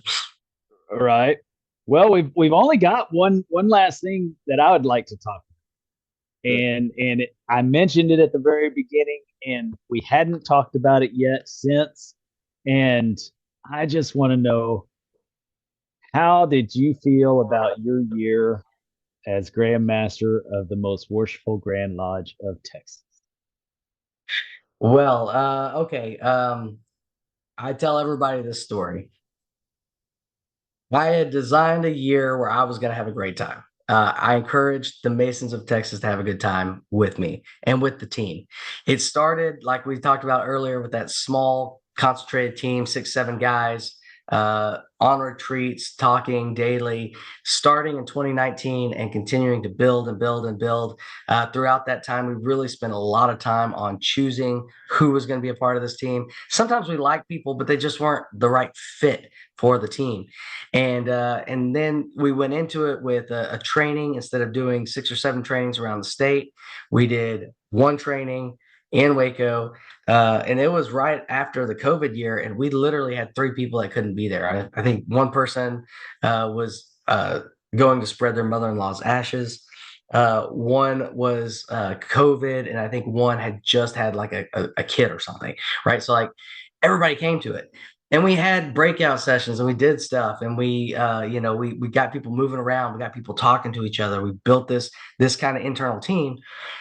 And I know you're talking about the year, but really that's what set the precedent for that year, because you got 150 district deputies. And if they're all on board and they're all friends, then that's going to expand throughout the whole state, right? You got these guys all over the map. And so that's really where it all started. That's how the genesis of the 22 thing happened. And we had really good guys, really key components all along the way. Now, how did the year go? I think for me, I could not have scripted a better year. And I know I'm biased, but you asked me, so I'm telling you. There were like really, really big, exciting things that we did. The Alamo will forever be a highlight. I just remember it took like, I don't know, an hour and 15 minutes to go 3 blocks. And I'm like, what is taking so long? Until I turned the corner at the Alamo, and there's literally no room. There's no, like, we've got these guys marching in 4 by 4, for 3 city blocks. and they turn into the plaza, and there's no room in the plaza. So, everybody's having to move out of the way. It takes forever. It took forever to go 3 blocks. But I'll never forget that. That was something that we had planned. I started talking about it at officer leadership trainings when I went to it in 2019. I would emphasize, we need to go to this. We need to be a part of that. So that was a real big emphasis, being received at Holland Lodge #1 and getting to give what I call the Anson Jones speech. That's a moment I'll never forget. Smaller stuff too that pops up. We went to Big Bend, and maybe for the first time ever, I don't know, we opened a representation of the Grand Lodge in Big Bend National Park. That was pretty special. And then we had a whole session on the stars, because you could see them out there. So we did, kind of that astronomy portion of Masonry. And we went to England, and we went to Scotland, and I'll never forget Rosslyn Chapel. Let me say this before we get into that. There's traveling as a man, which I would recommend to anyone, because it's going to broaden your horizons. It's going to make you a better, more rounded person. But then there's traveling as a Mason. And traveling as a Mason means you're automatically accepted in a lot of places. And you're going to make new connections, and you're going to see things that you would not have seen if you were not a Mason, because some guy that is a Mason there is going to say, come on, let's go see this, or you have to see this, or you have to eat this food, or, you got to go have a drink at this place. So there's traveling as a Mason, which is infinitely better than just traveling as a person. And then there is traveling with a group of Masons, and there is nothing that could compare to traveling with a group of Masons. We took 42 people on the trip to England and Scotland. And man, we almost knocked down an arch with our bus that was put up by the Romans. I mean, that was not our fault, right? But I'm just like National Lampoons. Here we go. Right? Boom, knocked it down. We got to visit places like Canterbury, like stuff that you hear about in all the tales. But the highlight for me, 2 highlights, there are too many to take away Stonehenge and everything else, was sitting in Rosslyn Chapel, private candlelight tour, our group only. Now, you can't take pictures of Rosslyn Chapel at all unless you go for a candlelight tour, and then they let you take all the photos you want. So we got to take photos. We were sitting in there, and I just remember this surreal moment. I'm sitting at the back, and I'm just looking, and everybody's just 100% dialed in to our tour guide. I wanted to have a Mason do it. My Mason friend that put this trip together said, trust me, you want this girl. And he was absolutely right. She was talking about how and why this chapel still existed in pristine condition when every other cathedral that we had been into in Europe had been defaced and torn up. And it was a Masonic connection. She's like, there's no other way, right? So I'm not going to ruin it for you. You got to go there sometime or read one of the books. But man, what an incredible experience. They had the petitioner's door, where you can whisper in one side of it and you can hear it on the outside of the door. What was that made for? What was that? I mean, I can't think of anything else other than a password being exchanged from one side to the other. Now, I'm not saying it was Masonic. I think it was, but how cool was that, and how cool is that to experience it? And then the final thing that really was just a highlight of that trip was the Queen of England sadly passed away when we were over there. She was in Scotland when she passed away. We were in Scotland, and we had a tour set up like the next day. And so with the Grandmaster of Scotland, Grandmaster Mason, as they call it. And so I went to his office the next morning. So I'm like, man, they're in mourning. Everything shuts down for 10 days. They can't do anything. And so we're sitting there, and he's like, 1 minute. And he goes and he pulls out a bottle of whiskey from his liquor cabinet, which is in his office. Really cool. And it's the Queen's Royal Salute. So it's a 21-year minimum whiskey for the 21 gun salute. And it was made in her honor. And we had a dram of her whiskey the day after she passed away at the Grand Lodge of Scotland. I mean, for me personally, how could you ever, I mean, lifetimes, like that's something I'm going to remember for the rest of my life. So cool stuff happens when you travel with Masons. I couldn't recommend it enough. But All those things added to this. Just we did a lot of historic stuff. We did a lot of new stuff. We tried different stuff. We tried to make it exciting for everybody. We did a 42 tournament. I thought it'd be older guys playing in that. It was a lot of younger guys. So we did stuff to try to bring together all the elements. Not everything was a home run, but man, did we have fun. And I hope the people that experienced it had fun too, because that's what it was designed to be. So, I'll say one other thing about 22. We wanted fresh, we wanted new ideas, we wanted inspired ideas. We wanted to showcase the state of Texas. So if we went to, let's say, Corpus, we weren't going to be eating chicken, right? That happens a lot. We were going to be eating seafood, right? Like you're in Corpus, and if you can't eat seafood, they have chicken there too. Okay, but we would go to San Antonio, and we were into the culture when we were there, right? Like we were looking for different things we could do. I remember we went to El Paso, and we had an ofrenda for the Day of the Dead, and I got to put my grandfather and my mentor Leonard Harvey up there because we put Masonic people in our ofrenda. And then they had this huge cultural show where they had the dancers come in and, like, wearing the big colorful skirts that they flip from Mexico. And it was just like we wanted to showcase the state of Texas. We have such a rich and amazing and vibrant state. And we wanted to show that because we felt like Masonry had gotten put into this box of, okay, it's not to quote Pete Norman, but spaghetti on a paper plate, before a stated meeting. And it's just we wanted to showcase the richness and the impressiveness that is Texas. And so that was one of the things that we always had in the back of our mind. How do we make this the best it can be? How do we showcase the state? What's unique about this place? How do we enhance that and really drive on that? So that's where a lot of those ideas came from. I agree, and it worked out to such a beautiful storm. You know, I know that you leaned heavily on the DDGMs for each area that each city that you went to, all the events that happened. You leaned heavily on your DDGMs to get things prepared and set things up, and I think it made a difference.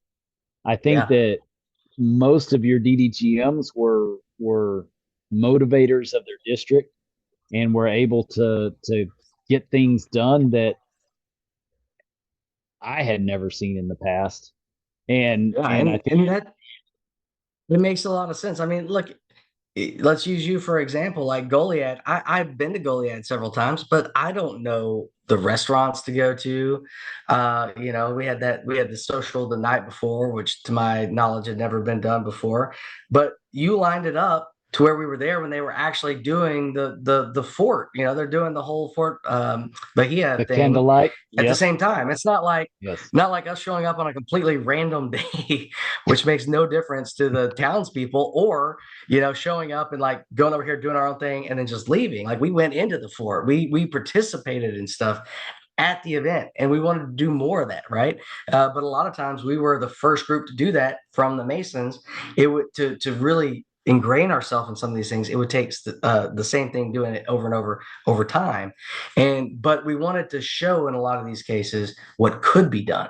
What could you do with this? In hopes that it would inspire future generations to make it a part of that. And I think we were successful in that. A lot of that came from you guys just knowing the landscape, knowing the people, knowing who to talk to, knowing the restaurants, and setting all that stuff up, because that makes all the difference in the world. I talk about Gonzales a lot as well. We were very big on the historical stuff. 22. The first time I went to Gonzales, to me it was a disappointment, and nothing on the people of Gonzales, and nothing on the Grand Lodge that came before. But I literally went down and spent the night by myself in a hotel room. Then the next day, I woke up, went to the lodge. We went and did like a 5-10 minute talk, rode in the parade, and then everybody was gone by like noon. So I drove 4 hours to get here for about 4 hours worth of stuff. And now I got 4 hours drive back. I mean, that math just doesn't work to me. And I've got the whole weekend, but now I'm home Saturday night. So we started shifting that one early, 2018, 19, and we added on going to Shiner Brewery. And a lot of people think, oh, they're just going to drink and they're heathens and all this stuff. We have more kids go to that thing than we probably have Masons, more kids and wives than we do Masons. They have a big open area. Marty Haley's out there making balloon animals. The kids are like fighting with bubbles. It's a great thing. Yeah, of course. Those of us that want to have a couple of beers in the not the National Beer of Texas. That's a different group, but the beer that we are probably most known for in Texas is Shiner Bock. We get to enjoy that too, and there's food and there's fellowship, and it's just a great day. But again, all this comes from, all right, what are we doing? Is it working? Could it be better? How would we make it better? And let's try it. And eventually, we're going to find something that's gold, and it'll stick. Well, I think that you're right. In what you're mentioning is I think the pinnacle of the success was each location was a destination location. Right. It wasn't hitting 5 different places in one day, 5 different cities for 5 different events in one day, because you feel like you have to touch all these places to be a good Grandmaster. Right. You actually focused on one place and said, hey, if you're within 150 miles, this is where you ought to be. Right. And everybody showed up. Not only that, but you expected your DDGMs to show up no matter where it was. And so there was Colin Lodge visit was crazy. And we had more district deputies there than I've ever seen. It's still wild. I think we had over 60, not quite 70, but that's like half the district deputies showing up in Houston on a Wednesday. Well, no, we did it on a Friday. We did it on a Friday, but still, like, it's just crazy. But I would have loved it if I had seen it. I was behind Max, so I wasn't able to see. You didn't see any literally anyone behind Max is not going to see anything. Max Charleswell he's a Giants fan, unfortunately, but he is also a Giant, so I get it. He is, yes, one of my favorite. I think the point of making it destination weekend type stuff is more people would bring their families, right? Because it's not, okay, I'm going here and then I got to figure out something to do. When we went to Corpus, like, I just remember this like surreal moment where there's like, 4 or 5 mothers and kiddos. 4 or 5 mothers, and then the kiddos are all just playing on the beach. And we showed back up from our event, and then it's like, okay, we get to like actually, hang out with them now on the beach. That's great. We got Masonry and vacation together. And I think the ladies really enjoyed it as well. And by not having to, okay, we're going to be here for one night, then we're going to pick up and go here for one night, and then we're going to drive home. It's exhausting, especially if you got kids. So we really try to make everything that destination. We're going here for this purpose. We're going to have a great time. And, honestly, we tried to capitalize on FOMO, fear of missing out. If you were not there, man, you missed it, and there may never be another one like it. And so that's how we got a lot of people to turn out to these events, because they didn't know what we were going to do next, and they also did not want to miss what might happen. So true. It was an outstanding year to be a Mason, and really appreciate your leadership. Oh, thank you. Great things. I had a blast. Like I said, that I think with anything, stated meeting or whatever it is, you guys as leaders have to think about, is it fun for me? And if it's not fun for you, it ain't fun for anybody else. So make it fun for you. Figure out a way to still get the business done, the things you got to get done, but also try to figure out a way to make everything fun, and then you'll see the engagement just shoot through the roof. And to that point, you can still provide value. I mean, being fun is value, but you can still get your education in. You can still handle all your business. You can still do everything. I'm not saying like have someone make balloon animals out front the whole time, but there's ways to make it enjoyable. For one, just minimize the things that aren't fun. That's true. 100%. We've done that. We've done that with the reading of the minutes and a few other things. We've given people options. Not saying you have to do it, but absolutely minimize those things that are not adding value. And to your point, find the things that could add value, or try something. It might not work, you know. Yeah. You might have a great time, and then it becomes part of your annual thing. Yes, So you will not know unless you try. Absolutely. miss 100% of the shots you don't take. Old Wayne Gretzky. Yes. So now we are at about the point of wrapping up and final thoughts. So now that you've, do you need to take a drink before you do your final thoughts? Because it's, you've had a lot. You know, honestly, final thoughts for me are what's front of mind right now. So you asked me about Grand Secretary, Grand Lodge, right? Excited for it. Can't wait for it to get here. I also have a lot to do before we get there. And so just thinking about a couple of things that we're trying to improve with Grand Lodge is probably what I'll end with. You know, parking is always a disaster. Last year, we got 132 spaces, I think, in that back lot. We have a lot more Masons than that show up. A couple of things I want to say. First of all, carpool, right? I don't care if you look, you can't look in a direction in Waco, January, what, 15th through the 16th through the 18th. You can't look in a direction in Waco, Texas, and not find a Mason. If you're at a hotel, if you're not at one of the hotels that we prescribed, but if you're at a hotel, find the other Masons there, carpool with them, right? That's going to make it so much easier. It's going to alleviate a lot of the stress around the building, because the parking lot will be reserved for certain individuals. Obviously, the Grand Lodge officers already have a spot, and the past Grandmasters. I know some people say, okay, well, you're young, you shouldn't take that spot. Look, I'm carrying like 85 things every time I walk into that building, right? I need all the stuff. So those guys get a spot. Vanguard lodges are going to get a spot. And then the rest of it will be reserved for staff, obviously. The rest of it will be reserved for people that have handicap, but not just handicap. Like if you have a handicap, but you really are mobile, please don't take that spot, right? I saw a guy literally go 2 blocks on a walker last year, and it just broke my heart. Like this guy's, he cares enough about Grand Lodge, so that made me feel good about Grand Lodge. He cared enough, but he's literally on a walker doing this for 2 blocks, and he's got to go 2 blocks back afterwards. Don't take the spot from that guy. So if you need a spot and you meet the qualifications that were put out when you register, after you register, don't try to do it before. Do not call, email Cindy. Cindy is doing parking. Do not call her. She got like 80 calls the first day, and so we started putting out, please email. Email lets us know when they got it. So first come, first serve, and we can move on from there.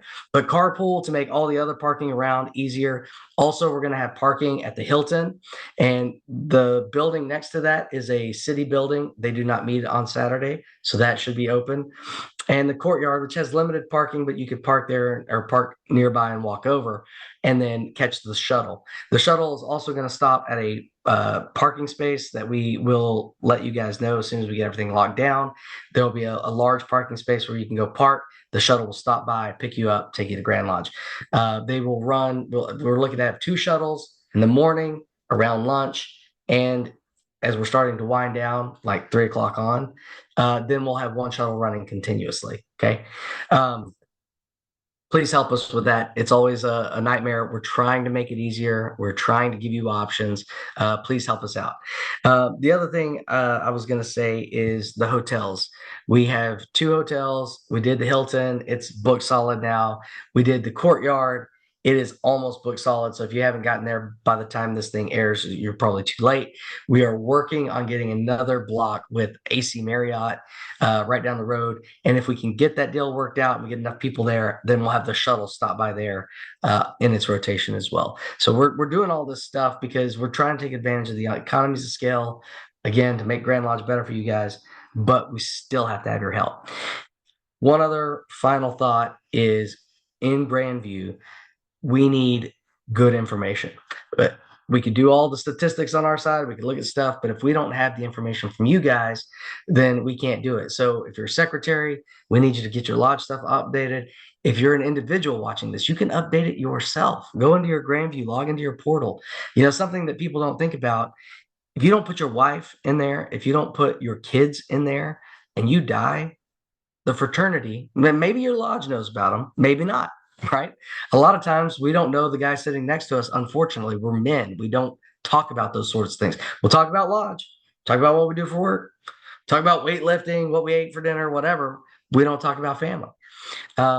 Put those people in there. Also, on that same note, and that's so that we can take care of our obligation to look after our widows and orphans. Also, on that same note, there's a form that you can fill out that says, "I want a Masonic funeral," right? And then you can have that on your file, right? I suggest give a copy to your secretary as well, so he's informed. But then, if something happens, you unexpectedly pass away, that form could be, that secretary could reach out to your wife because her information is in the system and say, okay, so I have this on file here that he wanted a Masonic funeral. Now, she may still say, no, I hate the Masons or whatever. I mean, some stuff happens every now and then. People get a little crazy. But by far and large, if that happens, I think that widow is going to say, okay, how do we go about that? And that helps facilitate that portion of it.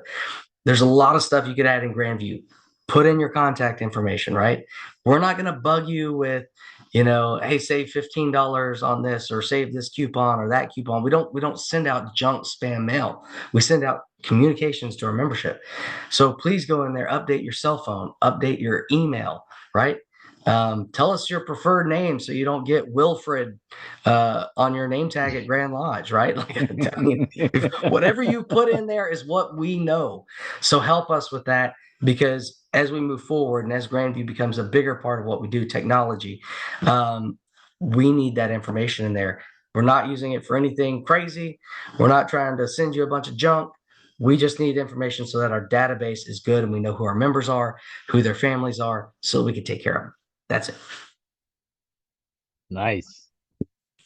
Simple final thoughts. That's a lot of final thoughts right there. Oh man, I got more, but I just we got a bullet point. Got you. Very well, cool. I'll keep it pretty concise. Like I said it earlier, Brad, you were an outstanding Grandmaster. Granted, I think all of us had high expectations, but you exceeded those by far. You are an outstanding Grand Secretary, and I appreciate your leadership in both capacities, and I know countless other Texas Masons do as well. And other than that, so much useful information in this show, and so I appreciate you taking time out. I mean, tomorrow's Thanksgiving, and it's 11 o'clock now, so I appreciate you staying up late. Resolutions to work on, but that's the way it goes. So just thank you all around for everything and everything you do for Texas Freemasonry. Appreciate it. Really appreciate it. And I appreciate what you guys do. This format is great on getting information out to people, and it's just so necessary. And so to get to come on here, I know it's been a while, but to get to come on here and talk to you guys, I know it's not the most ideal time, but I'm glad that we made time to do it. So thank you guys for doing what y'all do and keeping everybody informed. I really do appreciate it. Absolutely. Yeah, we probably need to have you on again next year, right before the kickoff of your classes, so yes. that we can. That's a good idea. So that we can get the word out for you and work on it. And I really appreciate you coming on. Maybe y'all come to the first one and do a little report from there so that people know. Again, the reason we're doing them in the spring. I can definitely do that. All right. The reason we're doing it in spring, again, suggestions that came from our first school, and again, elected in January. So it just takes this while to get out of the wave that happens after Grand Lodge. But it took time to then, listen to what we needed, put together stuff. So we're going to do them in the spring just to carry that on, right? Keep that going forward. But if we would have known there were 117 new secretaries before we started putting together the secretary schools, we probably would have tried to do that, because we had 117 guys that were installed, and some of them had really good secretaries that trained them to do it. Most people got here you go, it's yours now, right? And so it's just another byproduct of what we're trying to listen to and give back. But Dennis, love you, man. Thank you for all you do, and thank you for volunteering to help with all. I got notes over here, all the things you're going to help with going forward. I appreciate it. Absolutely. I'm stoked. Can't wait. All right. I tell you, I became a secretary. I was inspired by you and became a secretary because I figured, if he's willing to step in as grand secretary, I should be willing to step in as a secretary. And so And I know it's a daunting task, right? But at the same time, like if you really care about this fraternity and your lodge needs a secretary, it's got to be you, right? Like you got to do it. And so my goal is to make being secretary a fun thing. And I know it's exhausting, and I know there's time and effort and blood, sweat, and tears that goes into it. And I'm looking for ways to reward the secretaries by making it fun, by making it this group of people that people want to be around, that get to go to these retreats, get to go to these schools and get to do all this fun stuff. That's what we're looking to do, is to really give back to the guys that are doing this yeoman's work for our fraternity. And I think we've got some really good ideas on how to do that. And I look forward to rolling those out. absolutely. Absolutely. Dennis, Well, that was the Brad, shortest final thought you ever gave, by the way. well, that's just because I know that it's gotten real late, and I know that I'm chomping at the bits for those resolutions so we can have our show. We're going to have for all our listeners out there, we're going to have Robert Park on to go through the resolutions with us so that he can give his expertise as an attorney on what things mean if we don't really understand what they are. And so that's going to be a great episode. We may have to break it up into two since it's such a big set of resolutions this year. But we're going to do it. We're going to make sure all of this is going into the Road to Grand Lodge segment that we're doing. If you didn't see the last show with Carlton Newberry, the intro showed you it's the Road to Grand Lodge. So all of the things that we do at this point are leading you to Grand Lodge, and we can't wait to see you there. Yeah, that's So great editing, Dennis. Good job on that. That was great. I like the guitar in it. I mean, Yeah. All right. anyways, I really enjoyed the show. Thank you both. Love you both. And all you others out there, keep it between the points.